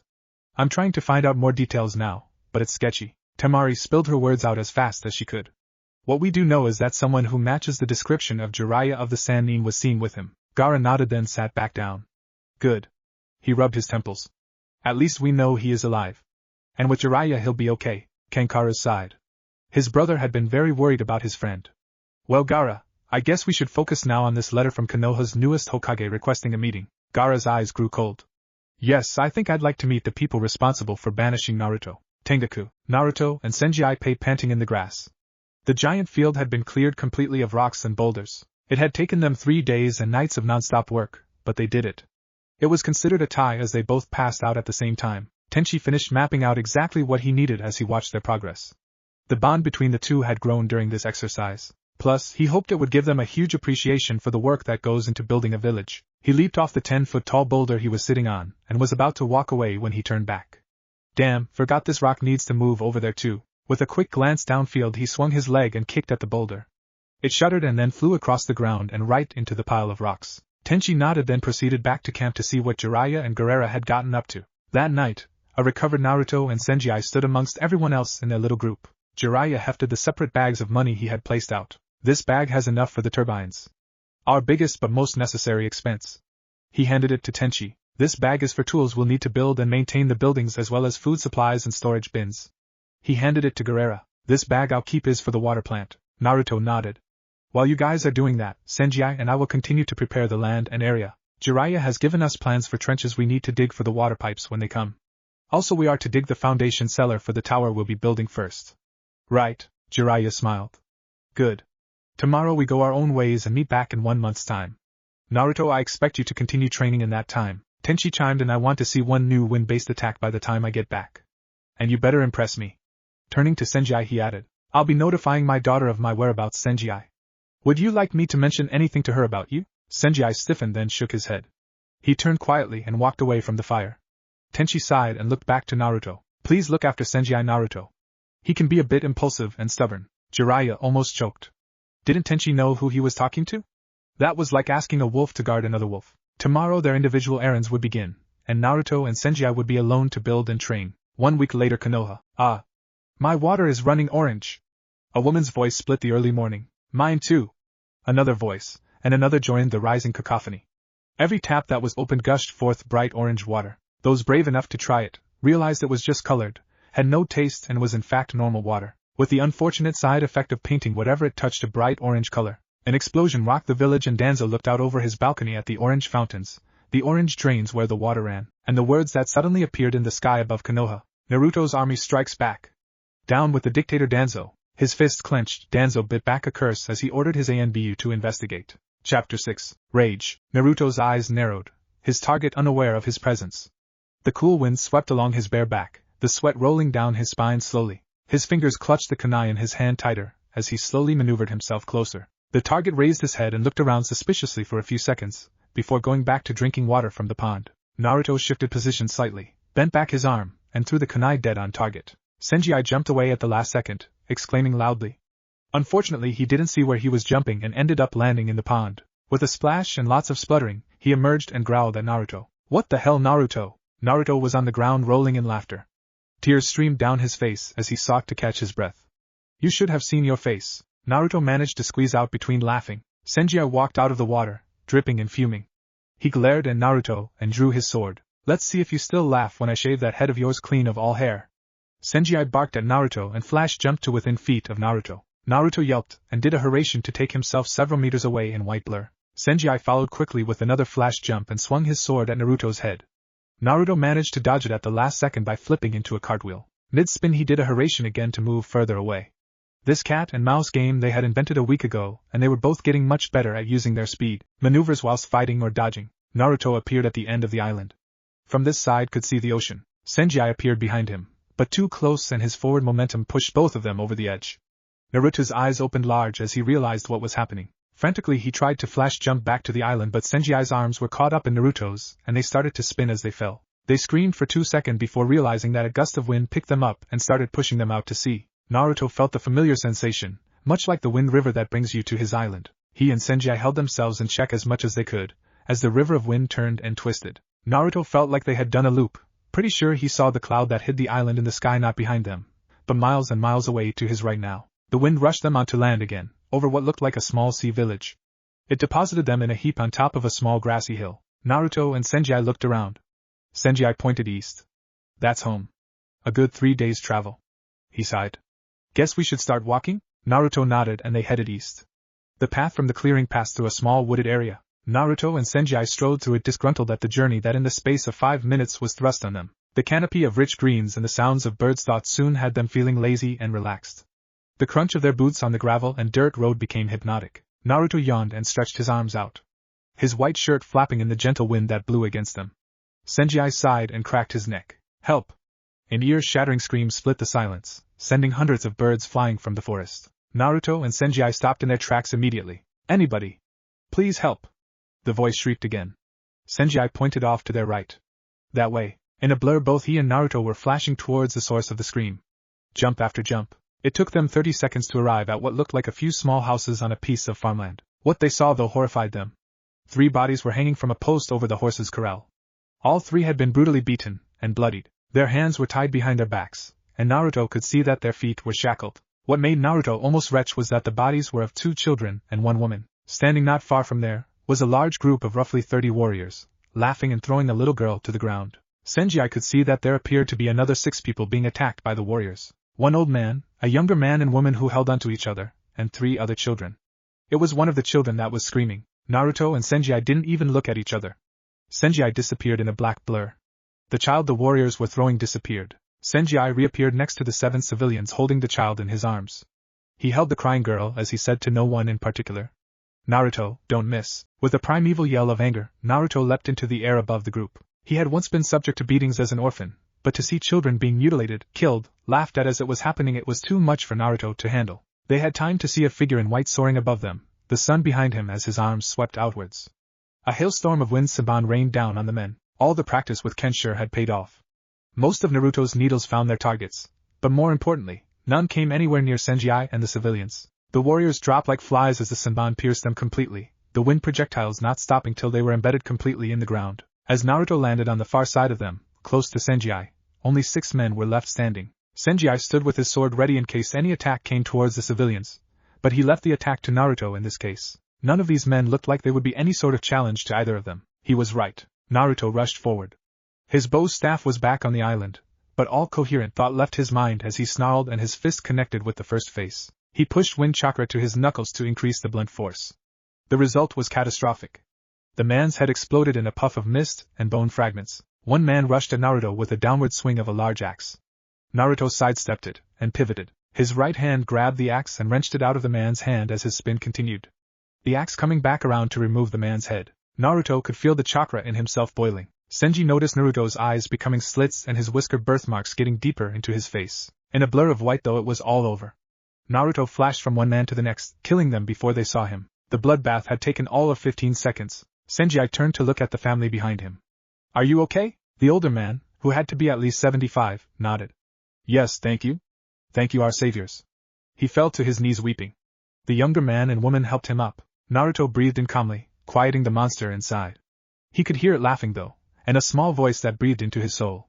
"Yes," was what he heard. None of them noticed a shadow move in the forest as a hidden warrior ran from the carnage. A short while later, Naruto and Sanji sat at a small dining table inside one of the farmhouses. The kitchen was small but tidy. The family they had rescued sat on the opposite side, the old man at the head of the table. The younger couple sat together on his left, their hands holding each other, as well as 2 children. The other 2 children sat on the old man's right. The boy holding his sister, who was still sniffling. They had just finished burying the 3 bodies, who Naruto had discovered to be the boy and girl's mother and siblings. The old man spoke first. "Thank you for coming to our rescue. It will be a while before our lookers' men discover something happened here. By then, we should be long gone." "What did they want with you?" Naruto asked. Well, the old man glanced at the rest of his family.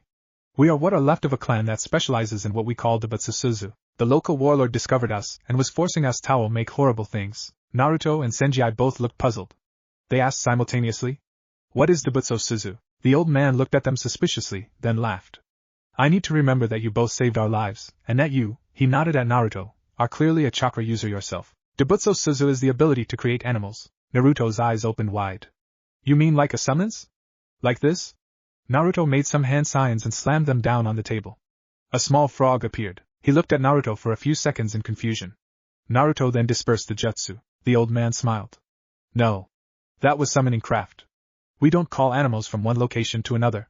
We create animals from nothingness. It is a complex art, especially when we wish to create hybrids or anything that doesn't already exist in nature. Sometimes the lifespan is just so short in our creations." "Wow!" Naruto exclaimed. Sanji seemed to be in disbelief. The younger man spoke up. "We should start packing to leave this place. It is not safe." He looked frustrated as he spoke. Sanji asked, "Why should you leave? It's just one warlord, right?" The younger man nodded in reply. Naruto smiled. "How big an army? 100 men? More? At least 300. The younger woman replied. Sanji and Naruto grinned. "Great. Practice." "No!" the younger man shouted. "No one else will die because of us.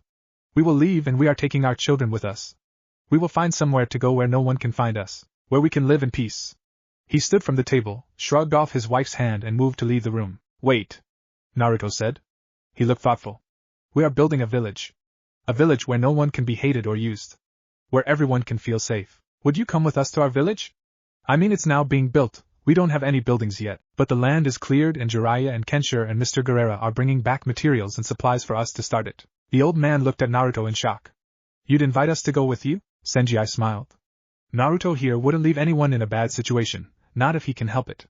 Like he said, the place is under construction, but if you have to start over somewhere, it's a great place to do it. There's nowhere safer in the world. The young man stopped in the doorway, and turned. Really? We could stay there? We could stop hiding? His wife came up to him, and held his hand, smiling. She turned to face Naruto.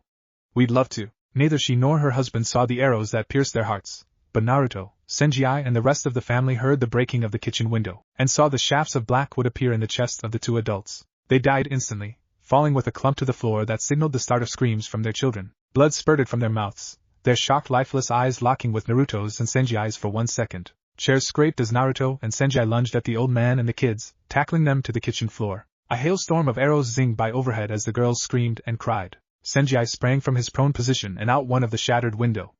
Outside he'd have a better chance to counterattack than inside. He hit the ground in a roll and had time to see a volley of arrows coming at him.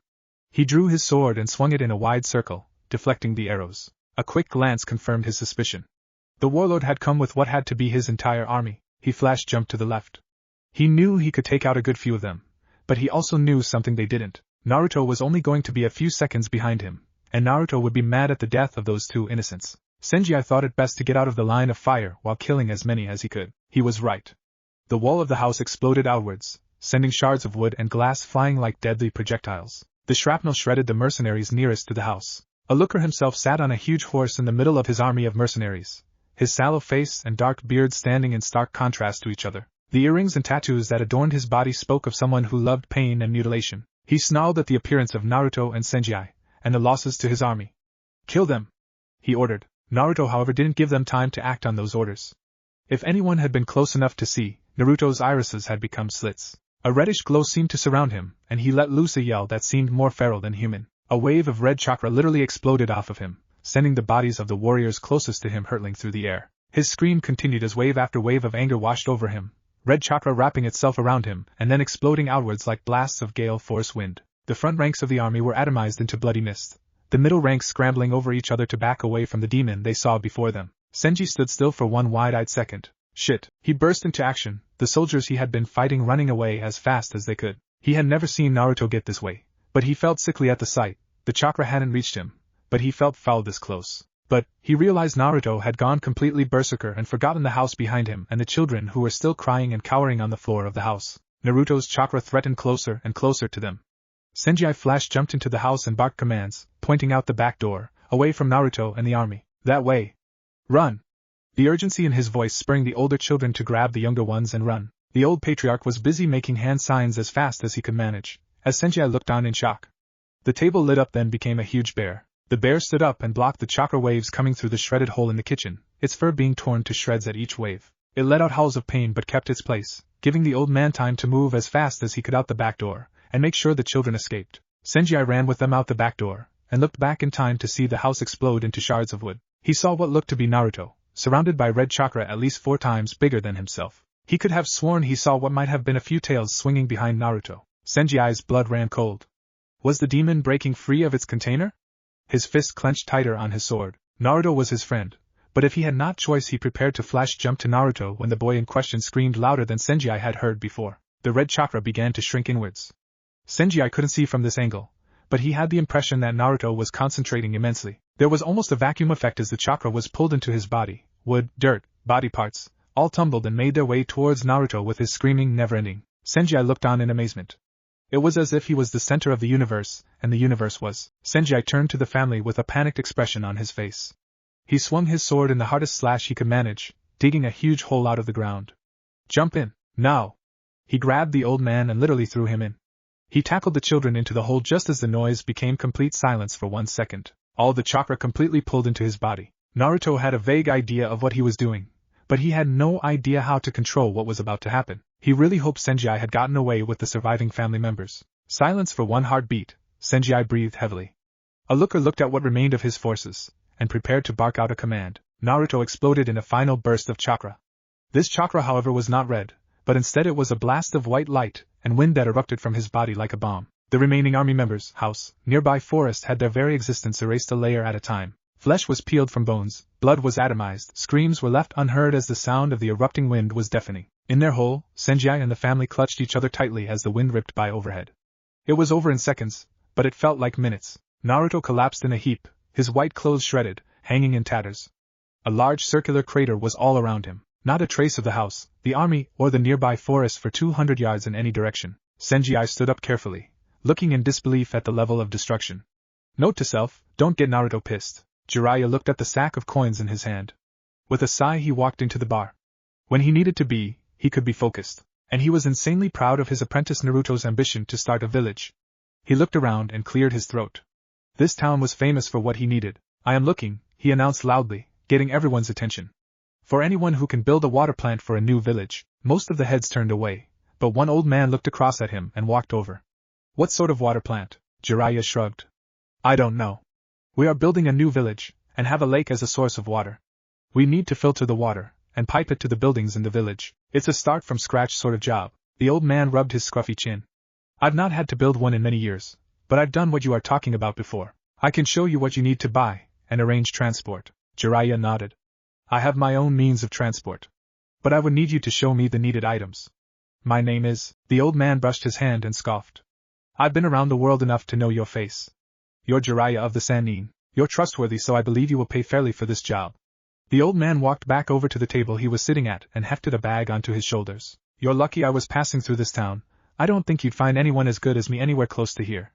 Maybe more to the south. He walked with Jiraiya outside the bar. My grandson Inari should be around here somewhere. We'll be off immediately, I take it. Chapter 7 Seeds. Naruto stared up at the birds overhead, gliding on invisible currents of air. If only I had wings, we'd be back home in no time. He sighed and listened to the whisper of his bare feet on the sandy road.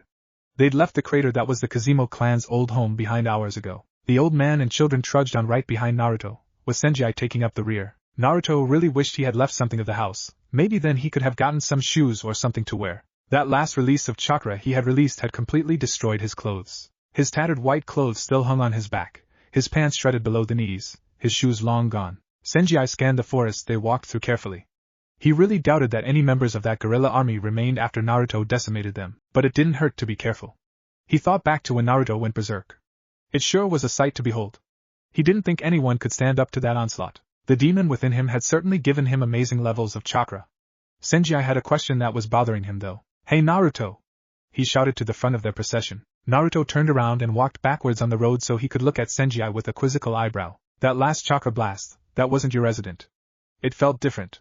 Sanji asked carefully. The new clan didn't know as yet that Naruto had the Kyuubi inside him, and Sanji thought it best for Naruto to explain that at a later time. Naruto looked thoughtful. Honestly, it's all a bit of a blur. But he looked up at the sky. I think I changed his chakra into my own, channeled it to mix with mine trying to suppress it. But it was too much to hold inside. Sanji shook his head. Hell of a thing to do by accident. That's a forbidden art if I ever saw one. Naruto grinned and put his hand behind his head. Yeah, I guess it was pretty away, so his words were cut short as he tripped over a rock in the road while walking backwards and landed on his ass. A small giggle escaped from one of the older girls. Naruto smiled at them, then looked inquisitively to the old man. Hey, we don't know any of your names. I'm Naruto Uzumaki. That's my friend Sanji. The patriarch stopped and pointed to everyone. These are the twins Baku and Benika. He motioned to the youngest children, the most recent orphans who had just seen their parents murdered. He then pointed to the older boy and girl. The boy is Junya, and the girl is Fuki. Also brother and sister. Twins are a clan trait. The old man smiled. And I am Tora Kazemo. Naruto dusted himself off and looked for what seemed an eternity at the orphans. 1,000 thoughts went through Naruto's mind. Sanji could see intense sadness cross his face to be replaced by quiet determination. Nice to meet you guys properly. We'll be home in a couple days. We will protect the Kazemo clan with our last breath. Naruto's turned on his heel and walked forward. You ready, Lee? Shikamaru asked him in a whisper. The night air was brisk as the soft wind nipped at them. Ino peered around the building to the Hokage tower. The guards are switching any second now. So we have a total of 30 seconds tops before the next shift settles in for duty. She said. More than enough. Lee said tensely. This was a mission, and as such his usual bravado about flames of youth was tempered a bit. A solid month of harassing the hated Hokage Danzo had made them all somber. The trick was to harass the enemy, but not to inflict anything on the villagers. Shikamaru had come up with plan after plan to make life a living hell for Danzo. All so far had been successful. He grinned a little bit as he remembered the shouts coming from the Hokage Tower when Danzo discovered all the furniture in the entire tower had been turned to dust. Amazing what those bugs of Shino could do, eating that much wood in one night. Now! Ino barked at them in a whisper. Lee looked up at the tower and disappeared in a blur, his ankle weights left in a heap by Shikamaru. Lee's speed was unmatched by any Genin or Chunin in Konoha, and Shikamaru estimated that no Jounins would be watching the little window of opportunity they had scouted out. 5 seconds Lee's feet carried him at an amazing speed up the side of the Hokage Tower in leaps and bounds. He didn't have the chakra needed to stick his feet to the wall, but the sheer momentum he was moving at negated the need for it. 10 seconds Lee was in the window of the Hokage's office window. A silent whoosh of air shifting the curtains was the only sign of his entry. He had studied the layout of the office before this mission, had even been in it a few times himself, so he knew exactly where to go. 15 seconds he raced back out the window with the package in his hand. A leap from the window and he was a blur as he hit the ground running. One of the Chunin sentries who was just settling in could have sworn he saw a green blur across the courtyard, but it was gone as he blinked. 20 seconds Lee rounded the corner back into the alley and stopped abruptly. 3 large figures stood there in the alleyway behind Shikamaru and Ino. Shikamaru looked immobilized, his eyes wide. Ino seemed fearful as well. They had been caught. Lee stiffened, preparing to fight to free his friends, when a hand clamped down on his shoulder. No. A familiar voice to Lee spoke firmly yet in barely a whisper. You will follow us right now before the guards hear us. Lee gulped and a trickle of sweat rolled down his temple. His grip tightened on the Hokage hat he had just stolen. Yes, Gai-sensei. He whispered back as they all disappeared into the shadows. Out of the way! Jiraiya shouted as he came up the river of wind. Truthfully, this was a very smart piece of advice he was giving, as a very large group of very large toads was behind him, each weighed down by packages of equipment and raw materials. Riding 2 of the toads were Tazuna and Inari, the builder and his grandson that Jiraiya had hired. They emerged into the cloud bank and Jiraiya directed each toad that landed to move quickly to the side so that the one behind didn't land on him. It became a very fast-paced game of leapfrog as the previous toad landed, hopped forward, then the other toad landed behind him, and hopped over him, and so on. Within minutes they were all settled and grouped around on the sand of the island itself. Inari and Tazuna stood next to the group and looked around. Their employer had not said much about where they were going, but that was to be expected if they were helping a hidden village. They just hadn't realized how hidden this one was. This is amazing, Tazuna said. In all my years, I would never think a place like this could exist. Jiraiya smiled. Well, the person who discovered it called it Tengoku, heaven, so Naruto decided to keep the name. Tazuna's and Inari's heads whipped around at the same time, the same word on both their lips. Naruto? As if on cue, a loud woohoo broke the calm and the white-clad ninja in question came bursting through the clouds, up the river of wind. He landed much better this time, in a crouched position, one hand touching the ground in front of him. Yes, he thought smugly, that was a perfect entrance. 1 second later, however, the 2 younger twins Baku and Benika fell on him. The rest of the Kazemo clan soon followed, everyone landing on top of Naruto, whose hands was all that showed. Within seconds they had untangled and were staring around at wonder at the island in the sky while Naruto grinned madly. But then Naruto and Sanji saw the toads, Jiraiya and a dumbstruck Tazuna and Inari staring at them. Naruto's mouth dropped open. Inari? A wide grin split Inari's face, and he laughed and ran over to greet his friend. Later, around a campfire, they all took stock of where things stood. So Tazuna and Inari here will help build the water plants. When Gaara gets back, we'll start on the main tower. The Kazemo clan is more than welcome to pitch in where you can. As you can see, we are starting from scratch. Old man Tora smiled. Thank you for inviting us here. I can see the potential in this village as a permanent home for my clan. In truth, we had nowhere else to go besides Konoha, and we've heard bad things lately about the new Hokage there. New Hokage? Naruto's attention now fully on Tora. Yes, an old warmonger named Danzo. A very long time ago, when the Tora clan fought in battles, we had heard of him. Some say he thought of his ninja as nothing more than pawns to win at all costs. A brutal reputation he had. I would not have willingly taken my family to Konoha now. Naruto's eyes grew dark and he put his head down. His old home in the hands of someone who stood completely against the old man, the only person Naruto thought of as Hokage, had once stood for. I've also heard of you, Naruto, Tora said with a weird tinge to his voice. Just a few weeks ago we heard of a town far from here that had been wiped out. Invading pirates had swarmed the city and one man in his anger at the raid waved his hand and destroyed the city and the pirates within. 1/1 city? They said his name was Naruto, a white-clad destroyer of cities, a Shinigami, an angel of death. They all grew quiet and the sound of the crackling embers was all the noise they heard. Jiraiya sensed his mood and decided a diversion was in order. So tomorrow we'll start the work of building this place. Tonight though, why don't you, he gestured to Inari, tell me how you know Naruto. Inari grinned and launched into a tale of how a trio of young ninja had saved their village and their lives. He embellished certain points to make it more grand, but he had everyone laughing and cheering as he reenacted the scenes of battle, most of which he had not seen well into the night. You were reckless and stupid, and of course you would get caught eventually. Did you think you wouldn't? Shikamaru's dad tore into him verbally, lashing out with anger. Shikamaru, Ino, Lee, Chuji, Hinata, Tenten, Neji, Kiba and Shino all stood there as their parents with one exception individually berated them in the room they had come to. Shikamaru hadn't been surprised at that point that the others had been rounded up at the same time. They had been discovered completely. Kakashi stood to the side and let the parents deal with their children for a few minutes. He stood guard over Hinata and Neji, as they dared not inform the Hyuga clan of this. When he thought they'd gone far enough, he stepped forward. It is clear to us that you are seeking to harass the Hokage, Kakashi said loud enough to get everyone's attention. But then what? Shikamaru understood the question. The intention was to build up support against Danzo. To undermine his base. His father shook his head. The intentions are good, but all you've managed to do is make it seem like harmless pranks are being pulled on him. It is not enough. Shikamaru glanced quickly at his father at that last statement. That was more than beratement, that was disappointment in execution, not in their intention. What you are doing now, did you think that none of us in this room agreed with you? That Danzo is not to be trusted? Kakashi went on. The village is not at peace with the decision to make him Hokage. We cannot publicly agree with your actions, but privately, we will encourage and assist. Guy smiled at his student. Yash! The fires of youth burn brightly. Overthrowing a leader is a task best suited for this generation indeed. But come to me next time for advice, Lee. Guy-sensei. Lee hugged his mentor. The parents hugged their children. Kakashi turned to Hinata and Neji. Unfortunately, the Hyugas seem to be in full support of Danzo, so we cannot have your families involved. In fact, now would be a good time to back out for you too. No. Neji and Hinata said at the same time.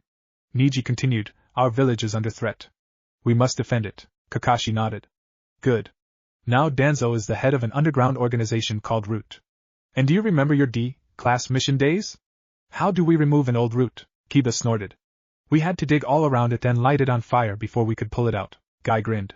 Exactly. Gaara had arrived in the middle of the night with all his materials strapped to the back of a giant blue ox he had borrowed from a friend who could conjure such things. He had greeted the Tora clan warmly, and the Tora girls Benika and Fuki had immediately taken to fawning over his daughter. Naruto and Sanji stood at the place the future tower of their city would stand. They had cleared out the area and readied it for construction before their little adventure. Naruto had gotten a new pair of white trousers and sandals. Jiraiya had explained to him that if he wanted to start a new village, his reputation was tantamount. So wearing orange was out. Naruto had pouted at that, but Glady put on the trousers and sandals that were thrown at his face by Jiraiya. The shirt lay cast aside for now, as they were about to do some serious manual labor. Okay. Naruto shouted and formed the signals. 50 shadow clones appeared, all ready to begin laying stones. Sanji grinned. Naruto's almost unlimited clone-making abilities would help them build this tower in no time. Gaara approached them with the blueprints he had drawn up. For the first time, Naruto got a good look at the design. It was a solid, smooth round white tower extending 150 feet into the air. From what Naruto could tell in the notes, the windows would be frosted glass with intricate seals and markings to prevent cracking or breaking. The roof of the tower would house what Gaara only marked as beacon light. Naruto didn't know what that was, so didn't think about it much for the moment. Sanji whistled as he too looked at the plans. Wow. That's beautiful. Really going with the whole heavenly theme, huh? He smiled. Okay Gaara, what do we do first? Tazuna and Inari began unpacking the pipes that Jiraiya had brought. The toads long gone, the packs lay around the lake that was to be the main water source. You know Grandpa, Inari said as he hefted some nuts and bolts. I was thinking maybe when we finish this job, we can stick around here for a while. He glanced over at Tazuna cautiously. Maybe I could learn to be a fighter like Naruto even. Tazuna didn't look over at Inari.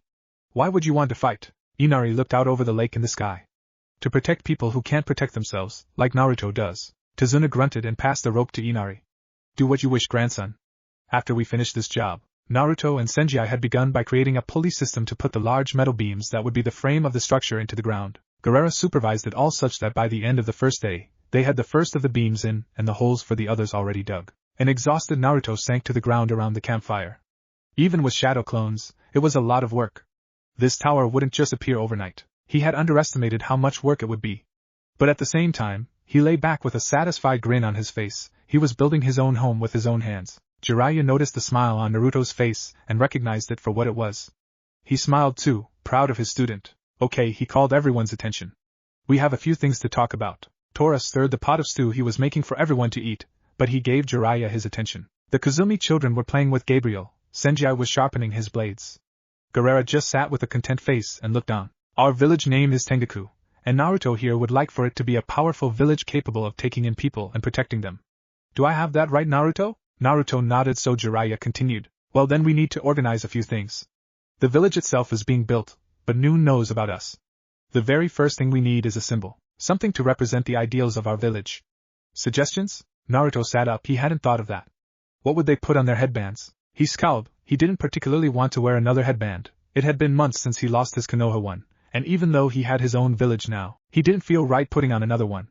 But the band could wait for now. Well, what would represent heaven? Naruto asked. Tora walked over and sat down. We are currently in the land with no name, 100 miles west of the last great country. Our village is hidden in the heavens, the heavenly city. Sanji, I chimed in, we could use the pearly gates. But that just seems wrong. A voice came in from the shadows. I say we put wings on our crest. As we are the warriors of heaven. I think archangels is a good imagery to put out there. Tenchi stepped into the light of the campfire smiling. They all welcomed him back. Jiraiya laughing at his entry. Damn samurai, do you have to be so mysterious? He cocked his head to the side. I like the idea though. The warriors of heaven. Naruto? Naruto grinned madly. Well, if I'm already getting to be known as an angel of death, it makes sense. So we're archangels? He asked Tenchi. Archangels, he corrected Naruto. The warriors of heaven. Naruto felt a chill. I love it. Jiraiya nodded and made a note in his little book. Okay, that settles that. So we have a name for our warriors, and a symbol. I'll design something and show you when I'm done. Now the next step. We already have one clan adopted to our village, the Kazumi clan. What do we do about training? Old man Tora shook his head. I will not force my grandchildren to a life of being warriors. They can make the decision on their own. I myself fought in wars and it's not a pleasant thing. The Kazumi kids grew quiet. The oldest boy, Junya, looked down. I'd like to learn to fight. Our parents were killed, and Baku and Benika's as well, and the way those men were torturing and playing with my sister, I need to get stronger to protect them. Inari had tears in his eyes, hearing familiar words. I too would like to learn how to fight. After glancing to his grandfather though, he added, after we finish our job, of course. I'd like to stay here. Naruto stood up, tears in eyes too. I'd be happy if you stayed, Inari. You too, Tazuna. Junya, I'll make sure you can protect your sister and your family. Tora sighed. Since I'm not much other use, I'll begin instruction on the children who want to learn. If Junya is doing it, then so is Fuki. Fuki nodded shyly. I will set aside an area tomorrow for a warrior academy. Since we have people from all over the known world, I think I'd like to suggest we don't only study ninja arts. We already have samurai, ninja, and a luchador. Naruto nodded. I think that makes sense. But then he looked puzzled. What's a luchador? Gaara, Jiraiya and Tenchi laughed. Naruto, you really should learn about your opponents before you fight them. Gaara is a luchador. A masked wrestler or grappler. It's a strong one-on-one fighting style. Tenchi said. Oh, Naruto laughed. That's okay then. So we aren't training ninjas, we're training warriors. Warrior angels. They laughed and settled into more casual talk for the rest of the evening. Gaara entered the village of Konoha followed by his entourage of 30 visible ninja. The Hokage had requested this meeting months ago, but Gaara was new in his post as Kazekage and couldn't leave so early in his tenure. In truth, he didn't even want to come here, the village that had scorned his one friend Naruto. But in his official capacity he had to put aside those issues. He just hoped he could maintain his calm around Danzo. Fortunately, or unfortunately, his visit coincided with another diplomat. The daimyo himself. The Fire Lord and his train of courtesans and bodyguards easily took up the entire street. Gaara scowled as he fell in line behind the daimyo as tradition dictated he did. Danzo stared down at them from his balcony, his eyes wide. He had no prior knowledge of the arrival of either party. The usual courtesies hadn't been prepared. He called on his trusted aides, remnants of his root organization. What's the meaning of this? Did you know? He demanded of his first officer. No sir, no message was received informing us. Danzo swore vehemently. He raced down the stairs to greet the arriving diplomats, and Gaara the Kazekage he had wanted to meet alone. His carefully crafted assassination plot to kill Gaara was out the door now. He couldn't do anything with the daimyo here. He flung open the doors to the Hokage tower just as the daimyo stopped short of it. Greetings, your eminence. I wasn't aware you were coming. He gritted out behind the widest smile he could muster. Gaara watched him curiously from next to the daimyo. I see the usual manners of your predecessor have been forgotten. The daimyo said irritably. My feet haven't touched dirt floor in some time. I shall be sure to remember this experience. Hokage, where is your hat? Danzo cursed mentally. The red carpet hadn't been rolled out. He didn't notice as the guard next to him eyes glazed over for the briefest of seconds, but enough to stumble forward and push Danzo from behind. Danzo wasn't expecting it and fell helplessly into the daimyo. The both of them tumbled down the stairs of the Hokage tower. Gaara looked on in shock while his advisor and Sensei Baki looked across the courtyard to the rooftop of a nearby shop where Aina and her father stood looking down on the proceedings. Truthfully, all the rooftops had families watching the great Fire Lord's entrance, so his tumble with Danzo brought an audible gasp from the crowd. Inoichi Yamanaka very subtly winked at his daughter, having just re-entered his body. Ino smiled at her dad and looked back at the flailing arms and dust spectacle before them. It was going to be an interesting visit by the daimyo. By the third day, Naruto was working alongside 150 clones of himself. They were evenly divided building the tower, the water plant and the wind turbines. He had also thrown a few into training.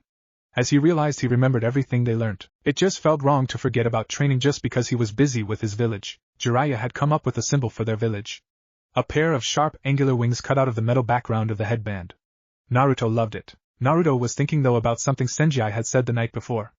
Sanji, he asked as he handed him another large brick. Do you remember last night, where you said I should be careful I don't fall off the island again and float away to the sea or something? Sanji scowled. The sun was blazing them today. Yes, I remember. Why? Naruto grinned. He made the familiar hand signs and pumped out another 50 clones. Okay, let's do this. He shouted at them. The clones all ran off in different directions. What are you doing? Sanji asked. Simple. Naruto smiled as he went back to work. I remember everything when my clones dissipate. So I'll send each one to find another path of wind off and back on the island. And I'll keep doing it till we have it all mapped out. Sanji laughed. Good idea, Naruto. Maybe next trip we take, we don't have to walk back. One particular Naruto clone was flying faster than he thought possible as an extremely fast stream of wind had him hurtling fast through the atmosphere eastwards. For what felt like a little more than an hour he zoomed past clouds high above the ground. He felt the excitement and rush of flying and really wished he could learn to do this without streams. He felt the streams start to weaken. And he thought it would be a slow descent like before. But this time, he suddenly was let go, the stream too weak to carry him anymore. He screamed as he fell to earth. As he broke the cloud bank he saw a village directly beneath him, a village that looked all too familiar. The village elders looked in disgust at Danzo as he apologized to the daimyo profusely, helping him back up. The daimyo was incensed. I do not think I will stay here any further. I've suffered enough embarrassment at the hands of your hospitality. He turned to go when they heard a growing scream. They looked up just in time to see a half-naked boy. The clone was just wearing white pants, with yellow hair hit both of them at full force from a height of hundreds of feet. The clone was instantly dissipated in a puff of smoke. Danzo and the daimyo lay unconscious in the street. Kakashi whistled low from a nearby rooftop. Okay, that I did not expect. Chapter 8. The Magnificent Milford Mabry. The toad on her bed disappeared in a puff of smoke, its message delivered. Tsunade smiled incredulously and let tears form in her eyes. The boy was safe. She swung her legs over the side of the bed and flung on her robe. It was early, the sun had just come up, but she knew where her newest apprentice would be. As she walked out of the modest hut settled in the hills of the fire country, she heard the sounds of Sakura practicing. She stood at the doorway to watch for a few seconds. Sakura was oblivious to Tsunade's presence. She cocked her hands to her sides in the traditional horse stance and prepared her chakra. She felt it swelling to her fists, and she unleashed her right fist into the large boulder that eclipsed her. It hit with a solid humph. Dust and rubble flew from the point of impact, leaving a hole much larger than the impact her fist should have made. Ever since Tsunade had shown her the secret of the Futi no Kawami, she'd been practicing it. Days, weeks, months had gone by. She concentrated on the process again in her head. Basically a double impact hit. The first punch with the proximal interphalangeal joint neutralizes the hardness of the target.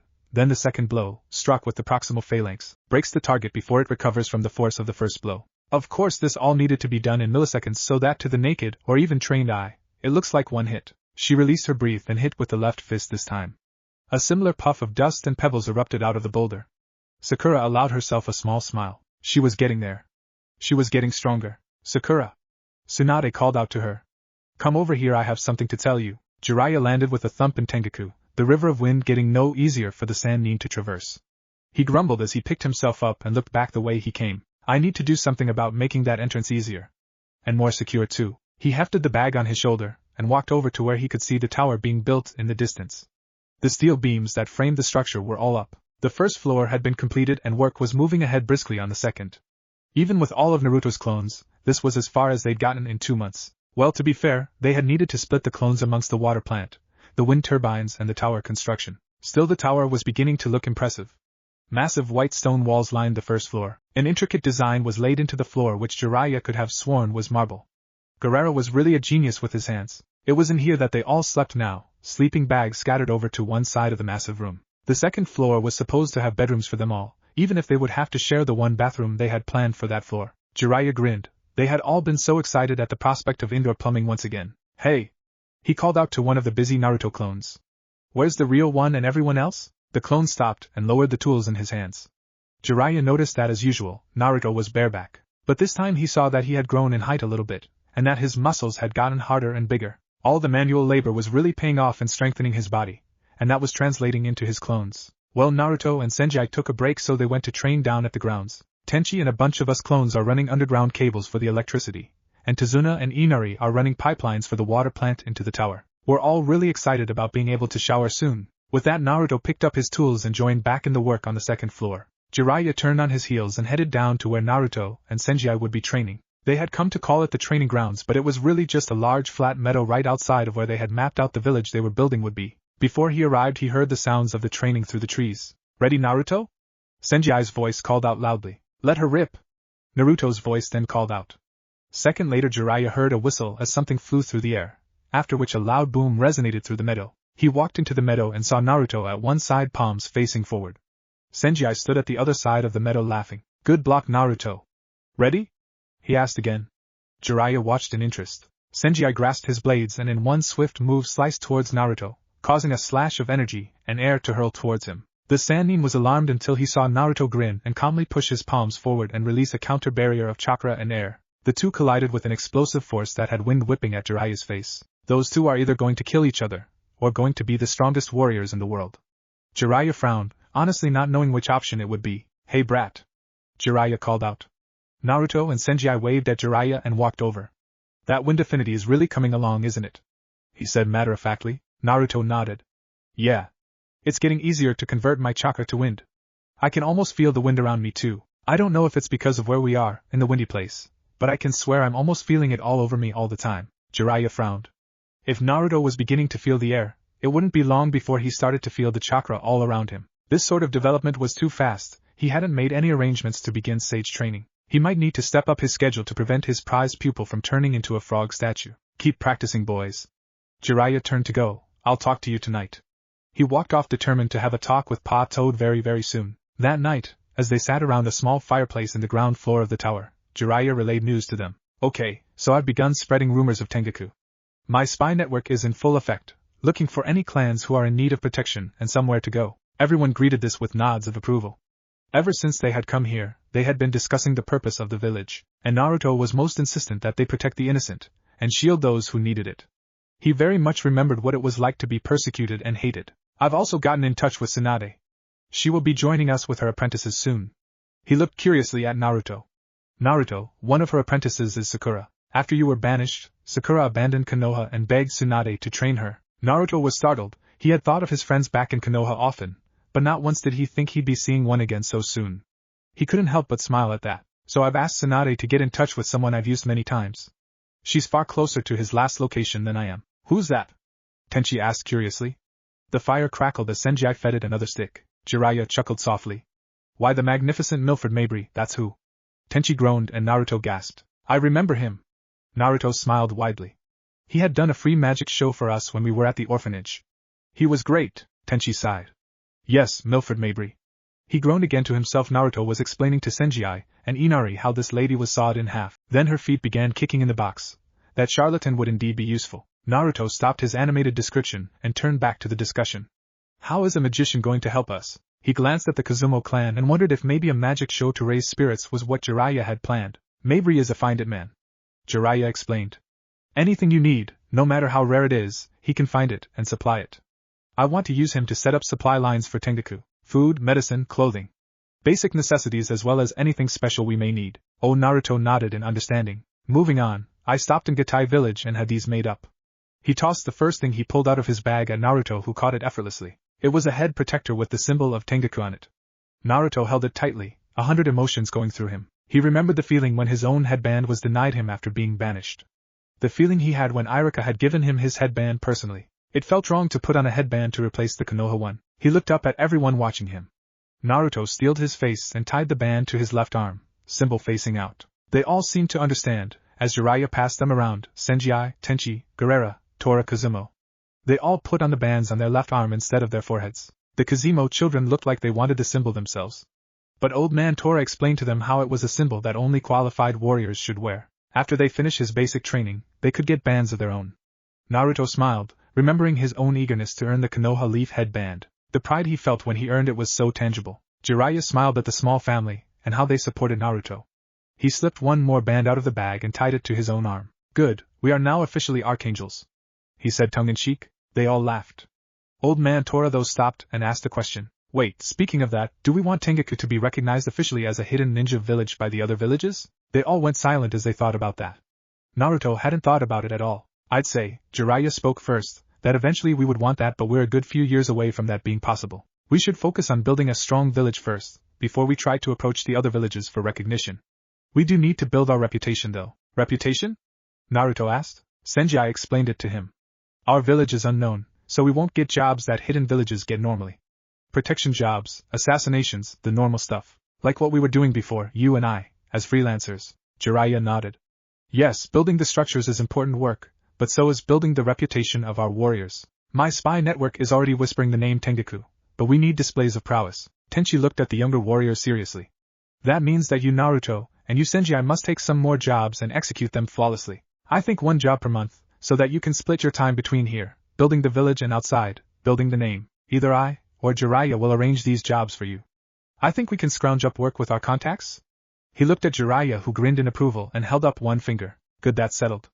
You will leave on your first mission in a week's time. In a deep cave far away in the land of sound, a sallow face split into a large grin as he stalked the hall, slithering his way to the dimly lit room where his newest apprentice was practicing. A dark chuckle escaped his thin pale lips as he saw the progress the young one was making with the help of the curse seal and a few other minor adjustments he and Kabuto were doing to him. The news he had just heard would add fuel to an already promising fire. Sasuke, he said barely audibly. We have heard a rumor of your old teammate Naruto. The voice trailed out into a fit of otherworldly giggles. Sasuke grumbled. What do I care? He continued to swing his katana at the practice post. Orochimaru grinned. The rumor is he single-handedly wiped out an entire city filled with marauding pirates in his anger. That his anger was so righteous that he smote them into oblivion with a wave of his hand. He giggled madly again. I guess you have a long way to go to catch up to him. He watched intently as the emotions played across Sasuke's face. Shock, disbelief, jealousy, anger, and finally resolve. Sasuke tackled the post harder with the next swing, and the next, and the next. Orochimaru chuckled to himself, and closed the door to the training room. Jiraiya eyed the entrance to the wind tunnel. Securing this entryway was a high priority, but a task he was loath to do. It would require countless hours of seal making to get his idea just right, and he was no seal master. This would have to be temporary. He sat down determinedly, and began to sketch out the first array of seals. Just then, a shadow fell across him and a familiar voice greeted him. Sanji hefted the next large square stone onto his shoulders and took the steps to where it needed to go. He deposited it shortly thereafter on the pulley system they had rigged up. With a sigh of relief as the weight was no longer on his back, he wiped the sweat from his brow and looked up. The sun was blazing down on them. He knew it was all in his mind, but he could have sworn that they were remarkably close to the sun, being this high up in the sky, as it mercilessly beat down upon them. Suddenly he felt a presence coming at him from behind. He bent at the waist backwards just as the sound of a whip cracked where his head was a second ago. He twisted and landed on all fours, drawing his knees to his chest and springing forward towards his assailant. He didn't recognize who the intruder was. A warrior who had a long red scarf around his neck, oddly shaped robes tucked into double-toed soft shoes. The whip that had come close to hitting him was no whip, but the scarf itself. There was something familiar about the enemy. Sanji's lunge was blocked by a raised leg and the unknown warrior settled into a pose holding the scarf that Sanji recognized immediately. He rolled in the dust and sprang back up. Shit. Kengeki. His swords were far away, so this was going to be a hard fight. However, he had no intention of fighting back. His recognition of the fighting style led to his realization of his attacker. Hiroka? He whispered under his breath as his attacker whipped the scarf towards him. It moved impossibly fast. Sanji could have sworn the material stretched beyond what it should have been able to. He ducked under it only to see it fold down and come after him. He spun out of the way, whirling his legs around to land on his back a yard to the left. He knew that the Kengeki user infused chi, or as Naruto called it chakra, into their weapon, which was always a form of cloth. Harmless looking yet deadly. The edge of the impossibly long scarf sliced into the ground where he lay seconds earlier, leaving a large cut in the earth. Sanji let a drop of sweat fall from his forehead. If that had hit him. Hey, what are you doing? A Naruto clone shouted at the attacker. 3 other clones came around the building then and saw what was going on. The attacker cursed and lashed out with the scarf. It billowed out, unfolding like a sail. As the Naruto clones charged, the scarf split into sections, each one impaling a clone in the arm, legs. Not a deadly wound if it was a person, but enough to make them erupt into puffs of smoke because they were clones. The intruder turned back to Sanji who had gotten up, but hadn't attacked. Listen Hiroka, he started to say. The tail end of the scarf hit him in the midsection, knocking the wind out of him. He flew backwards, looking on helplessly as strips of cloth snaked their way around him, binding his arms and legs. He hit the dirt trussed up like a turkey, the attacker jumping impossibly high into the air, other strips of cloth billowing behind her. She looked like a winged demon with the cloth forming wings behind her as she twisted and turned, to plummet heel first towards Sanji's tied-up form. He rolled to the side just barely enough for her foot to graze his forehead but not crush it. It was enough, however, to knock him unconscious. The attacker stood proudly over Sanji, bending down to grasp his face. 15 Naruto clones exploded into the attacker, tackling her to the ground. When at least 2 Narutos were holding arms, legs, head, pinning the attacker to the dirt, only then did Naruto ask, "What the hell is going on?" Naruto ripped the mask off the intruder, to find a beautiful Chinese girl, probably 18 or 19 years old, muttering curses at him and spitting. "Dai Lumrosi!" She writhed against the restraints of Naruto's hands. "Sao Ninyang!" A long string of words that Naruto did not understand, but got the general idea were not very nice followed. Jiraiya and Tenchi walked into the clearing, laughing. Tenchi walked up to the struggling attacker. "Such bad language." His face stern. "Behave yourself, daughter." Tsunade, Shizen and Sakura entered the town to the sound of carnival music filtering its way down to them. The townspeople all looked jovial and excited. Tsunade scowled. "We're in the right place." She motioned to the center of the small town where a large brightly colored wagon towered above the gathered crowd. In front of the wagon was a tall gangly man, garishly dressed in a bright turquoise top hat with a matching jacket. His waistcoat was the color of gold, gleaming in the midday sun. The only thing that could have been any brighter was the smile on his face, teeth gleaming at the gathered crowd. "Ladies and gentlemen, this is not a trick. This is." His fingers flash, and a large bouquet of flowers appears in his hand. "Magic!" The crowd claps appreciatively, children laughing at the display. Sakura turned to look at Tsunade, confused. Did he just do a summoning jutsu in his hands without blood? Sakura asked. Tsunade shook her head in disgust. "No. Mabry doesn't know any jutsus, or have any chakra capacity or control. He's just a sleight-of-hand artist, the best you're ever likely to see. He's also the best supplier in the named world." They sat down to watch the show as Mabry flourished pigeons, blew fire, levitated a child from the crowd, and sawed his assistant in half. The crowd ate it up. Sakura marveled at the showmanship of the magician. He had them eating out of his hands. They cheered, laughed, and called for more when the show was finally over. He thanked them all and went behind the curtain into his massive wagon. Tsunade and Shizen got up, so Sakura followed suit. They walked through the happy dispersing crowd to the curtains. A very large woman blocked their path. She sported short bristled blonde hair, tattoos up down both arms, and one eyebrow that extended over both eyes. She was indeed a fearsome-looking creature. Tsunade walked right up to her face. There was an instant of recognition on the bodyguard's face. "Mr. Tsunade?" There was a question in her voice. Sakura saw a flash of fear, then a look of resolve. "You cannot go in.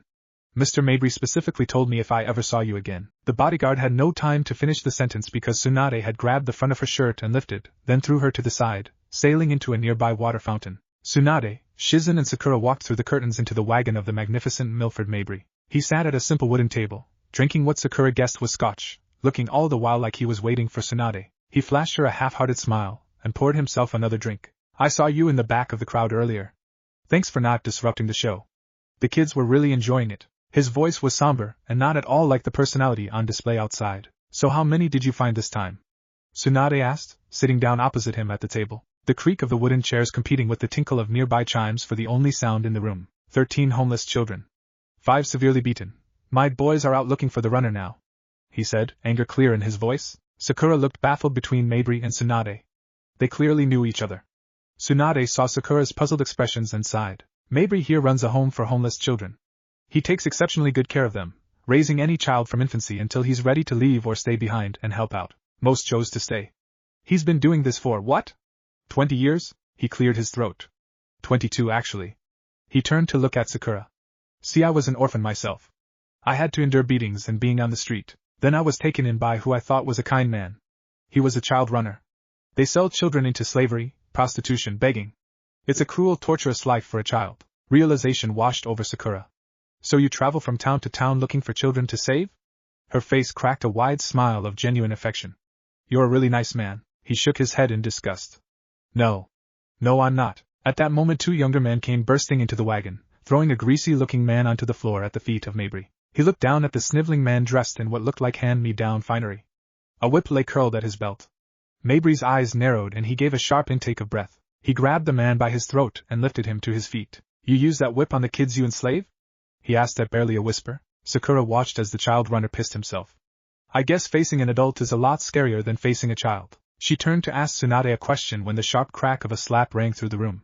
Mabry had backhanded the man across his face. The blow left a large red welt on the man's face. The man reached for his whip. Sakura was about to intervene when Tsunade grabbed her wrist. She shook her head at Sakura, signaling to let Mabry deal with it. Mabry lifted the man even higher with his one hand on his throat. The child runner's feet no longer touched the wooden floor of the wagon room. Dax Kino? He called out to the two young men who dragged the man inside. Make sure that the children he beat up see his corpse on the nearest tree. With that he snapped the man's neck with his one hand and flung the body to the two men. They quickly picked it up and left the tent. Mabry stalked back to the table and drank the rest of his scotch. So to what do I owe the pleasure of your visit, my lady Tsunade? He said with a small bow. Tsunade cleared her throat. We have a proposition for you. Mabry took his hat off and put it on a rack. We, Jiraiya and I. She continued. And his apprentice, Naruto. Mabry stiffened. Naruto? Jiraiya? Is this Naruto from Konoha? Sakura was startled. You know Naruto? Mabry cursed under his breath. 7 years ago I tried to take Naruto away from Konoha. He was beaten up, neglected. He would have done well away from such a bad environment, but the Hokage stopped me himself. Said Naruto was too valuable to the village and had to remain. We got into an actual fight over it. He took off his shirt. A long white scar ran diagonally across his chest. That's how I got this scar.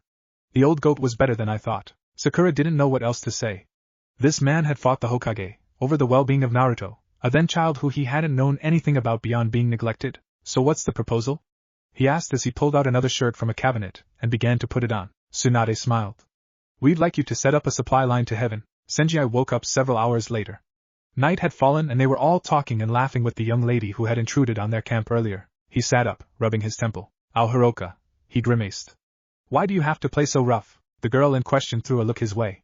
I had to make sure my ex-fiancé hadn't gotten weak. Naruto sighed audibly. He didn't understand exactly what was going on. No one was telling him anything.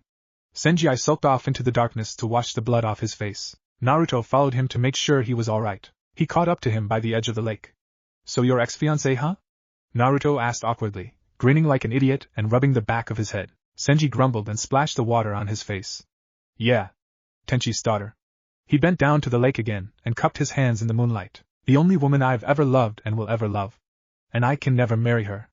Sanji said with a finality that left no room for more questions. Naruto didn't ask, just sat with his friend as they stared up at the moon, which seemed impossibly close. Mabry cracked his whip over the 4 gigantic donkeys pulling his wagon.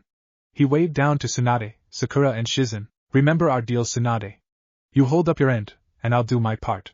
He grinned and took off his hat, waving it to the crowd of people cheering as he slowly drove off. The townsfolk only saw a great entertainer. Shizen scowled and looked at Tsunade.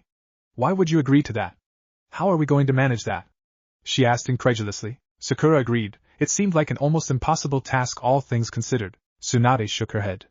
It will be fine. Step 1, we find Mabry's orphanage using the map he gave us. Step 2, we transport the entire building to Tenshikage, as well as every boy, girl and baby in the place.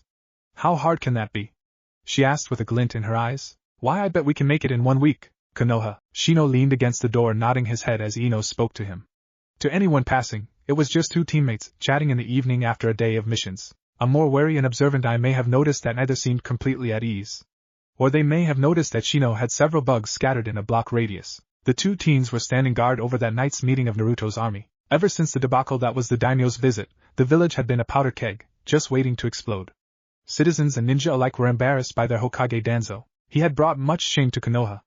Danzo himself had gone on a rampage looking for the source of his harassment, blaming Naruto's army for it all. The demon sympathizers would be captured and punished. Even Naruto's army had no idea how it had happened, but the Kage Bunshin that hit the daimyo and Danzo did look like Naruto. And that was Naruto's favorite jutsu. But public opinion had turned. Danzo had no support for the common populace. He was now ruling with an iron fist. All semblance of democracy was slowly being peeled away. The council themselves were due to meet to discuss the situation. The general feeling and rumor was that they were going to remove Danzo. Inside the meeting room, Kakashi had his Sharingan exposed. In case anyone got past the guards outside, he would immediately notice anything out of the ordinary. Tonight the clan heads and the village elders will vote on Danzo's leadership abilities. Shinamura announced to the gathered genin, Chun-Nin and Jounin, I have it on good advice that the Hyugas are withdrawing their support for Danzo. They are one clan that does not handle embarrassment well. Hinata nodded at that statement.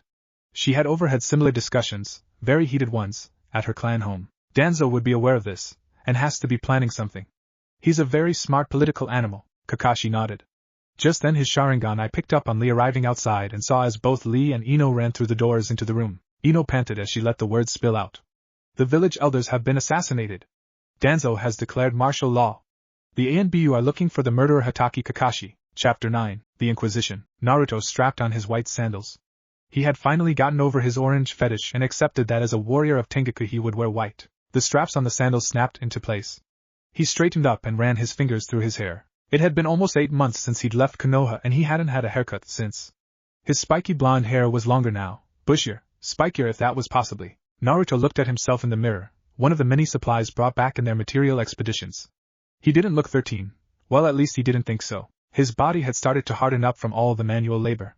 He had grown a few inches as well. It was certainly not the same Naruto who left Konoha with nowhere to go that stared back at him from the mirror. Naruto sighed and put on his white jacket over the white vest he had on. He left it unzipped and pushed the Tengoku armband up his left arm, tying it securely above his left bicep. He didn't bother with a shuriken holster since he'd learned how to make saban out of wind. He had an unlimited supply as long as he had chakra. And let's face it, he thought to himself, the one thing I have loads of is chakra. Naruto grabbed a largo bow staff he had gotten from Tenchi a few days ago.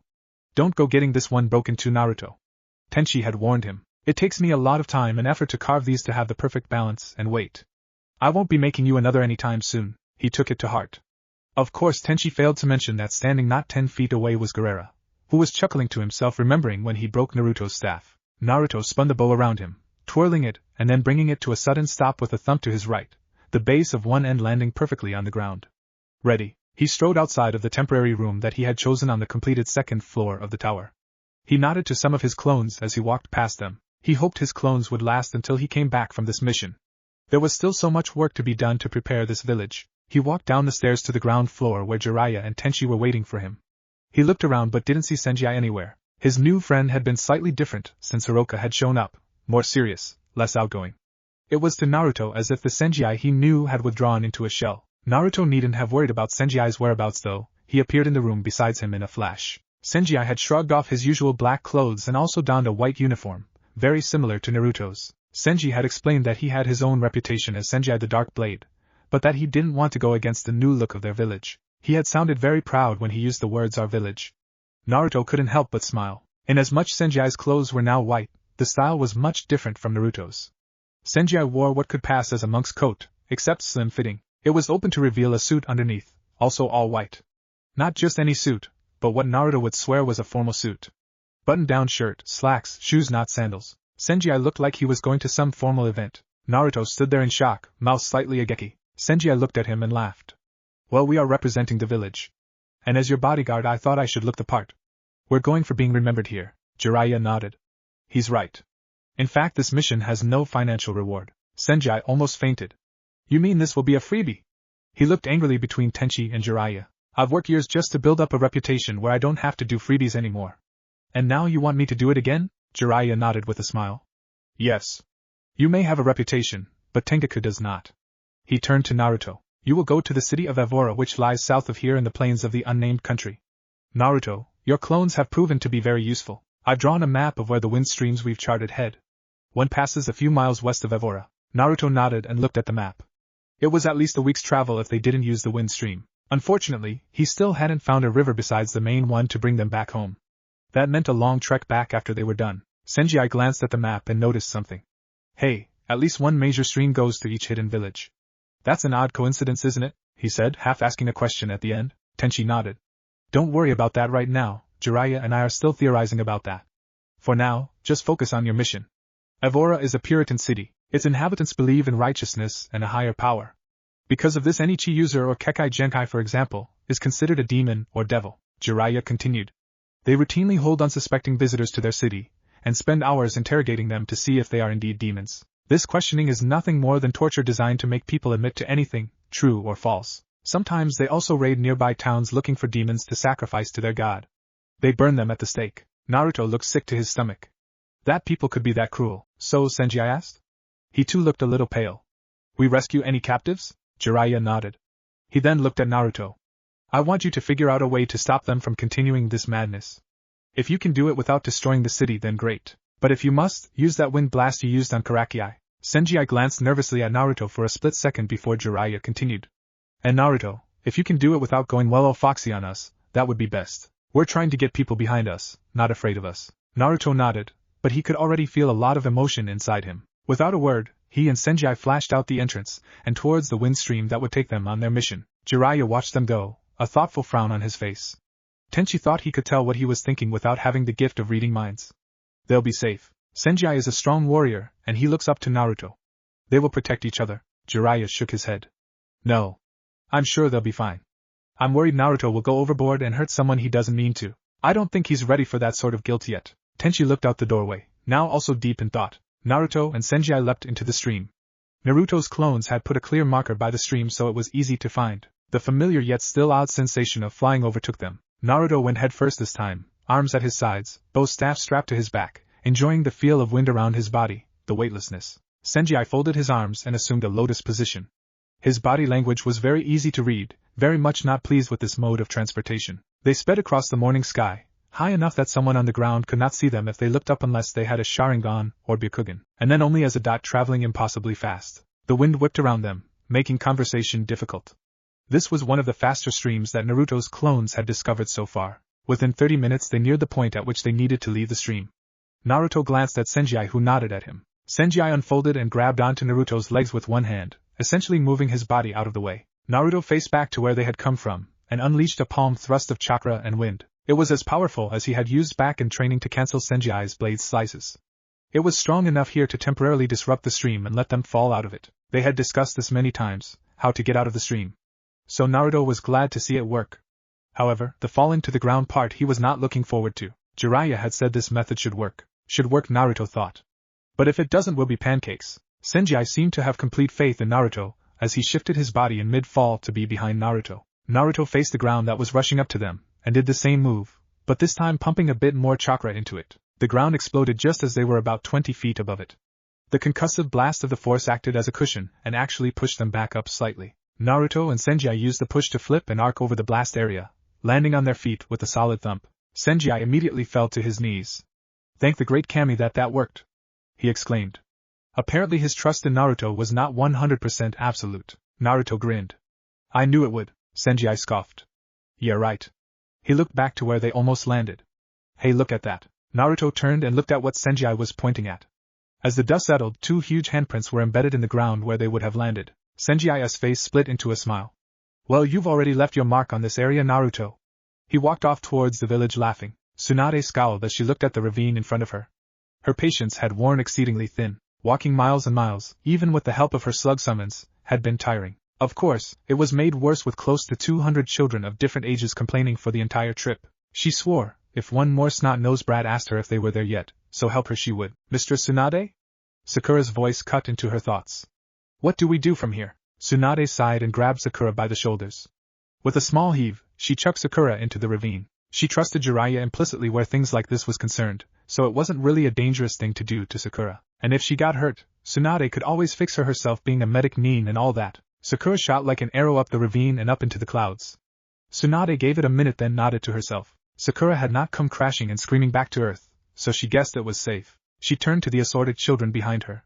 Okay, form a line, and come here one at a time. An hour later, Tsunade herself burst through the clouds.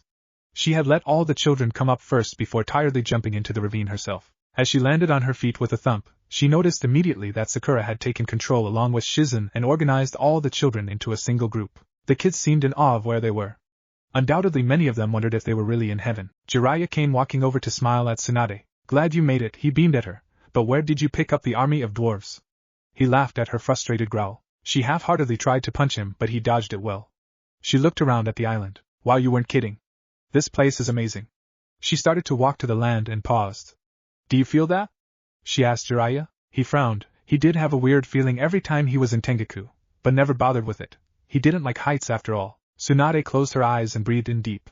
The crisp air felt cold against her lungs, then she felt it again. Chakra, she said. She opened her eyes and looked around. You said this is where all the wind of the world starts and comes back to? The air here is thick with natural energy. Tsunade kept walking. She herself never wanted to master the sage arts. She much preferred the science of medicine. But that didn't mean that as a Sannin she couldn't feel natural energy around her. Jiraiya cursed himself for not noticing sooner. He was a sage, but never achieved perfect control. He really hadn't stopped to feel that energy around him, but now that Tsunade pointed it out, he couldn't help but feel it all around, invading his very pores. He cursed verbally now. Shit. Tsunade turned to look at him, her eyes coming off the village area under construction. What? Jiraiya shook his head. Naruto has begun to feel the natural energy too. Tsunade frowned. He's had no training, how could that be? He's a wind affinity, Jiraiya shrugged. I guess as the wind here is laced with energy he is starting to become sensitive to it. The problem here is that this much natural energy is dangerous, he hasn't had any training. I had already decided to talk to Pa Toad, but I think I better do it now. When Naruto comes back, he needs to start sage training. Tsunade nodded. She stopped walking in front the tower under construction, impressed in spite of herself. It was looking massive and impressive, the third floor under construction and the white stones glimmering in the sunlight. Okay, where do I unseal this damn orphanage, she asked, reaching behind her and pulling out a sealing box. That box had cost her a pretty penny, but it did manage to hold a building for 200 orphans. How did he manage it? Ino asked Shikamaru. News had spread fast of the murder of the 2 village elders. The Anbu and Root were both hunting Kakashi actively, so he had gone into hiding. Fortunately, enough Jounin were on the side of Naturo's army that hiding wasn't proving too difficult yet. I'm not sure, Shikamaru replied. The coroner had declared both elders were killed by a lightning hand strike through their chests. In other words, by Kakashi's signature move, the Chidori. Since no one else in Konoha could execute that attack except Sasuke, who was definitely not in Konoha, that left only one suspect. However he did it, there's no doubt Danzo is making the most of it. A state of emergency had been declared in Konoha, temporarily suspending the powers of the council. This effectively left Danzo as Hokage until the suspension was lifted. It was a brilliant strategy, Shikamaru had to admit, one he hadn't planned for. The other Konoha genin sat semi-dejectedly around the room. The Jounins were all out searching for Kakashi, so the original Naruto's army was meeting without them. It's illogical to continue analyzing. We don't have enough data. All we can do is look ahead. Shino said. Lee nodded. He was a man of action, all this thinking aggravated him. We need to get rid of Danzo. Lee said animatedly. Shikamaru nodded. Yes, but we're all genin. We need to get much stronger if we're to have any chance against Anbu or Root. He looked at the assembled ninja. When I look at us, you know what I see? I see the future of Konoha. I see the potential for greatness. Every man and woman in this room could be the best ninja Konoha has ever seen. We need to refocus our strategies. Shikamaru got up and began to pace the floor. Someone needs to infiltrate Danzo's office.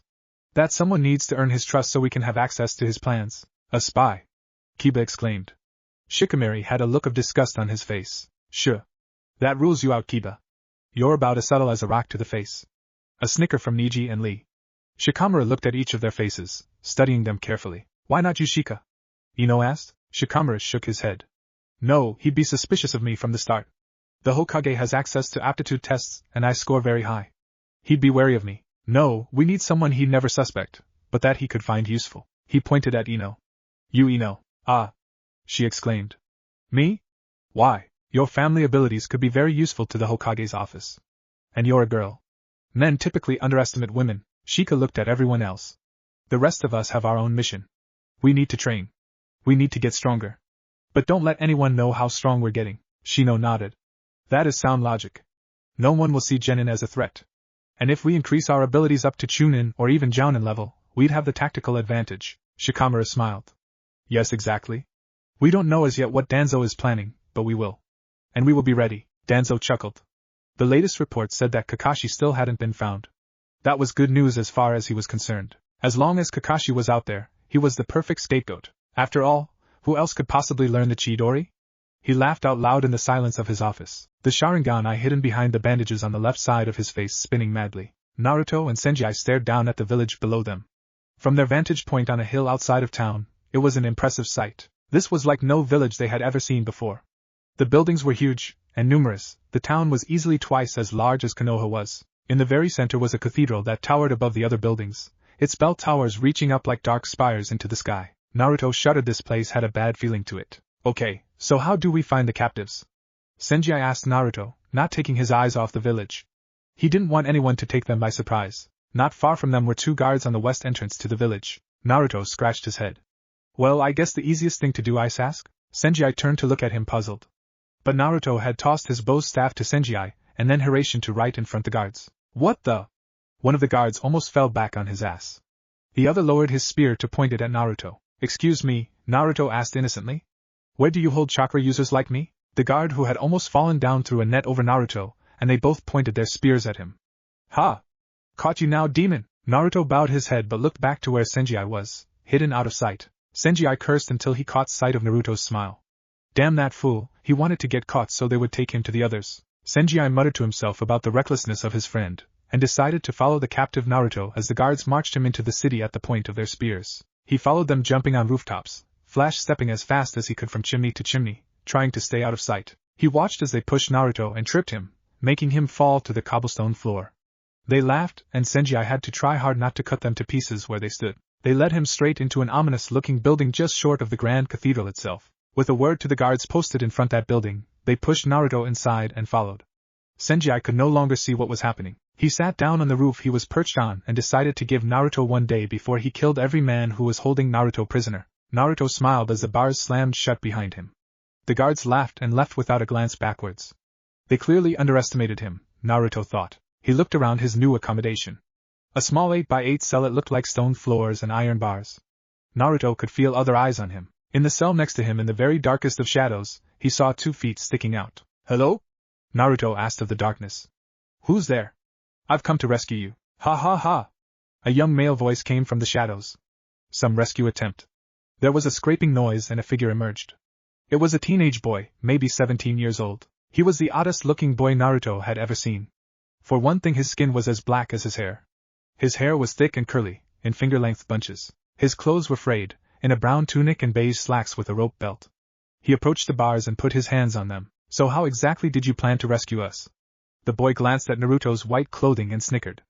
"I'll assume you are a magic user like the rest of us. But have you tried channeling since you entered the city?" Naruto shrugged and did the hand seal for a shadow clone, just as he'd done thousands of times before. This time, however, it felt like a weight was resting on him, like a giant sponge had just hit him in the chest. Nothing happened. No smoke, no shadow clone.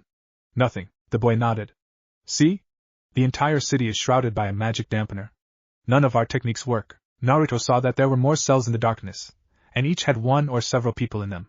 His eyes were getting used to the darkness. Men, women, children, all kinds were sitting or standing in their cells. The same look of hopelessness on all their faces. He clenched his fists in anger, the inhumanity getting to him.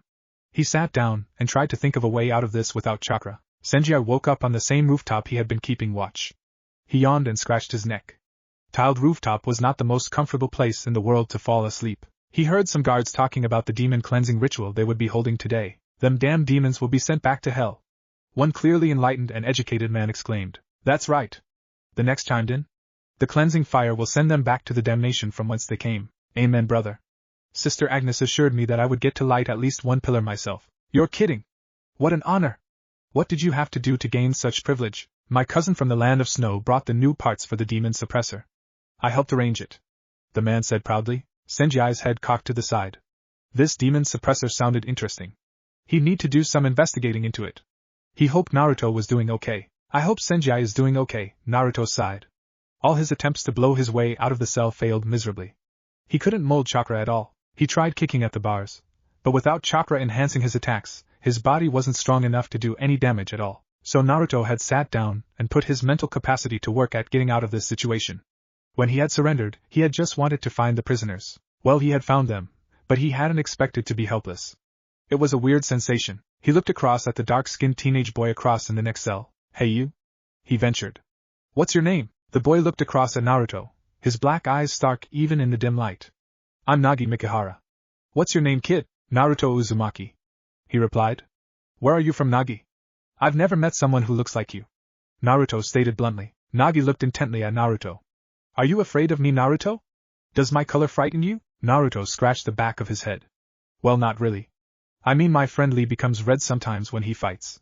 That seems much scarier than you are right now, especially with the way Lee fights." Nagi stared incredulously at Naruto. Years of hatred and persecution, and he'd never met someone who had brushed aside his complexion so easily. I don't know where I'm from. I was raised by my adoptive parents in a village far from here, but decided to find my own way as soon as I could," Nagi replied earnestly. Naruto smiled at him. "Well, if you want, when we get out of here, you can come and be a part of my village." He lifted his voice for all the prisoners to hear. "That goes for everyone. All are welcome in Tengoku." This was greeted by some murmuring. Nagi snapped at Naruto angrily. "Stop saying foolishness like that. There is no rescue, there is no after here. We're going to be executed today, and there's no escape from that fact." His face became sad. "Sorry, kid. There's just no way out. Pissed Naruto, Senji's whispered voice almost echoed in the dungeon. You ready to make a move yet? I'm getting bored out here. Naruto looked up startled. Senji's voice came from a small opening to let some light in the cells. Senji, I can't mold any chakra. None at all. So I'm stuck for now. Naruto replied. Oh. Senji exclaimed knowingly. Now it makes sense.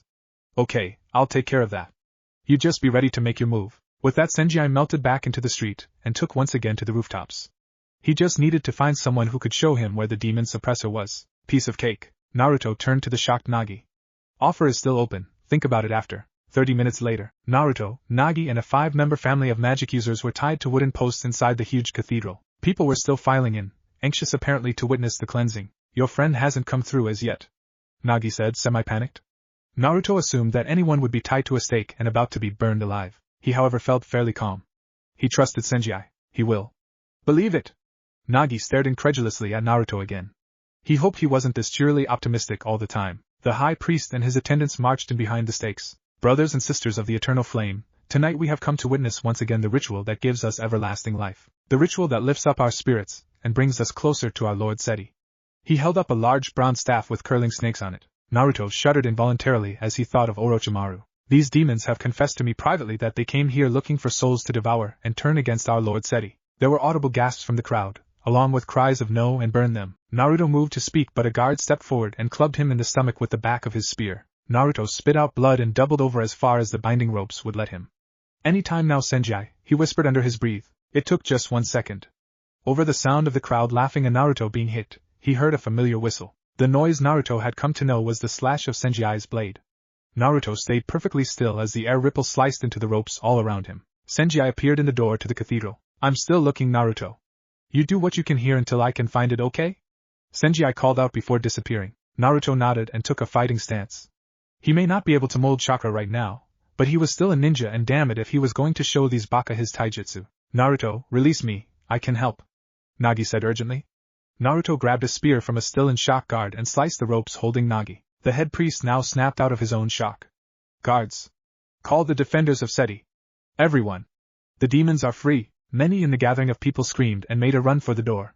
Some surged forward though, to recapture the demons. Naruto jumped and whirlwind kicked the first guard in the face, sending him reeling back into the arms of his colleague. Naruto landed crouched, spinning again and swiping the catching guard off his feet. He glanced over to see what Nagi was doing and paused for a second to stare and wonder. Nagi was dancing. There was no other way for Naruto to describe it. Nagi stepped left, then right, his back leg sweeping behind him, to some unheard rhythm in his head. As a guard approached, Nagi bent at the waist and touched his palm to the floor, bringing the back leg up in an incredibly swift kick. He sent the guard flying. Nagi spun around and was back in the dance, staring down the other guards, trying to decide who to attack next. Naruto took the decision out of their hands and lunged at them. Senji slapped the man across the face again. Where is it? The next time I ask won't be pretty. The guard laughed and spat at Senji. Senji smiled and in a blink of an eye, severed the man's left hand. As he lay screaming, Senji resheathed his sword. Are you going to make me ask again?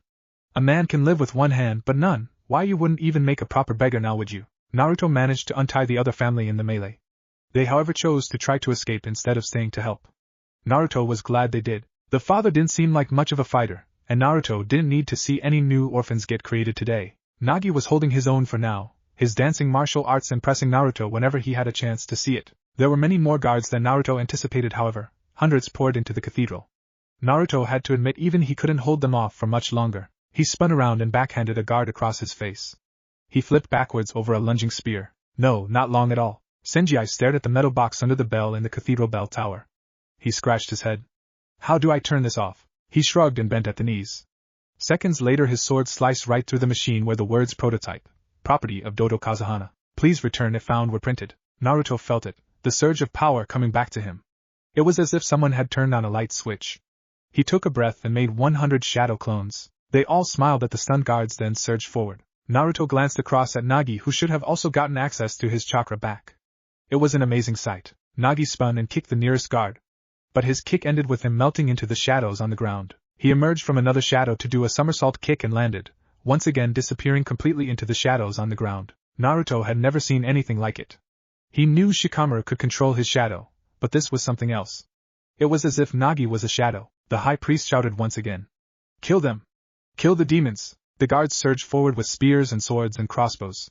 Naruto gathered his chakra and pushed, his practice paying off immensely as a huge chunk of guards were flung backwards. He was thrown forward as a blast of fire hit him from behind. He could feel his scorched skin burn and sizzle, even as the Kyuubi chakra worked to heal him. He turned to see the high priest pointing his staff at Nagi. "Burn, demon!" he shouted. "Feel the miracle of Seti!" Another long flame of fire burst from the staff. Nagi, however, melted into the shadows. Naruto grew angry. "That was no miracle, that was chakra. You!" Naruto raged at the man. "You can use chakra. Why? Why are you killing people like you?" The man snarled at him. "I am nothing like you. I serve the Lord Seti. He gives me the power to serve his will." He leveled the staff at Naruto and blasted at him. A ball of energy exploding the ground where Naruto was a second ago. Naruto Hiraishined to the last place he saw Nagi disappear. "Nagi, if you're here, still get out of the village now." Naruto's voice was steely.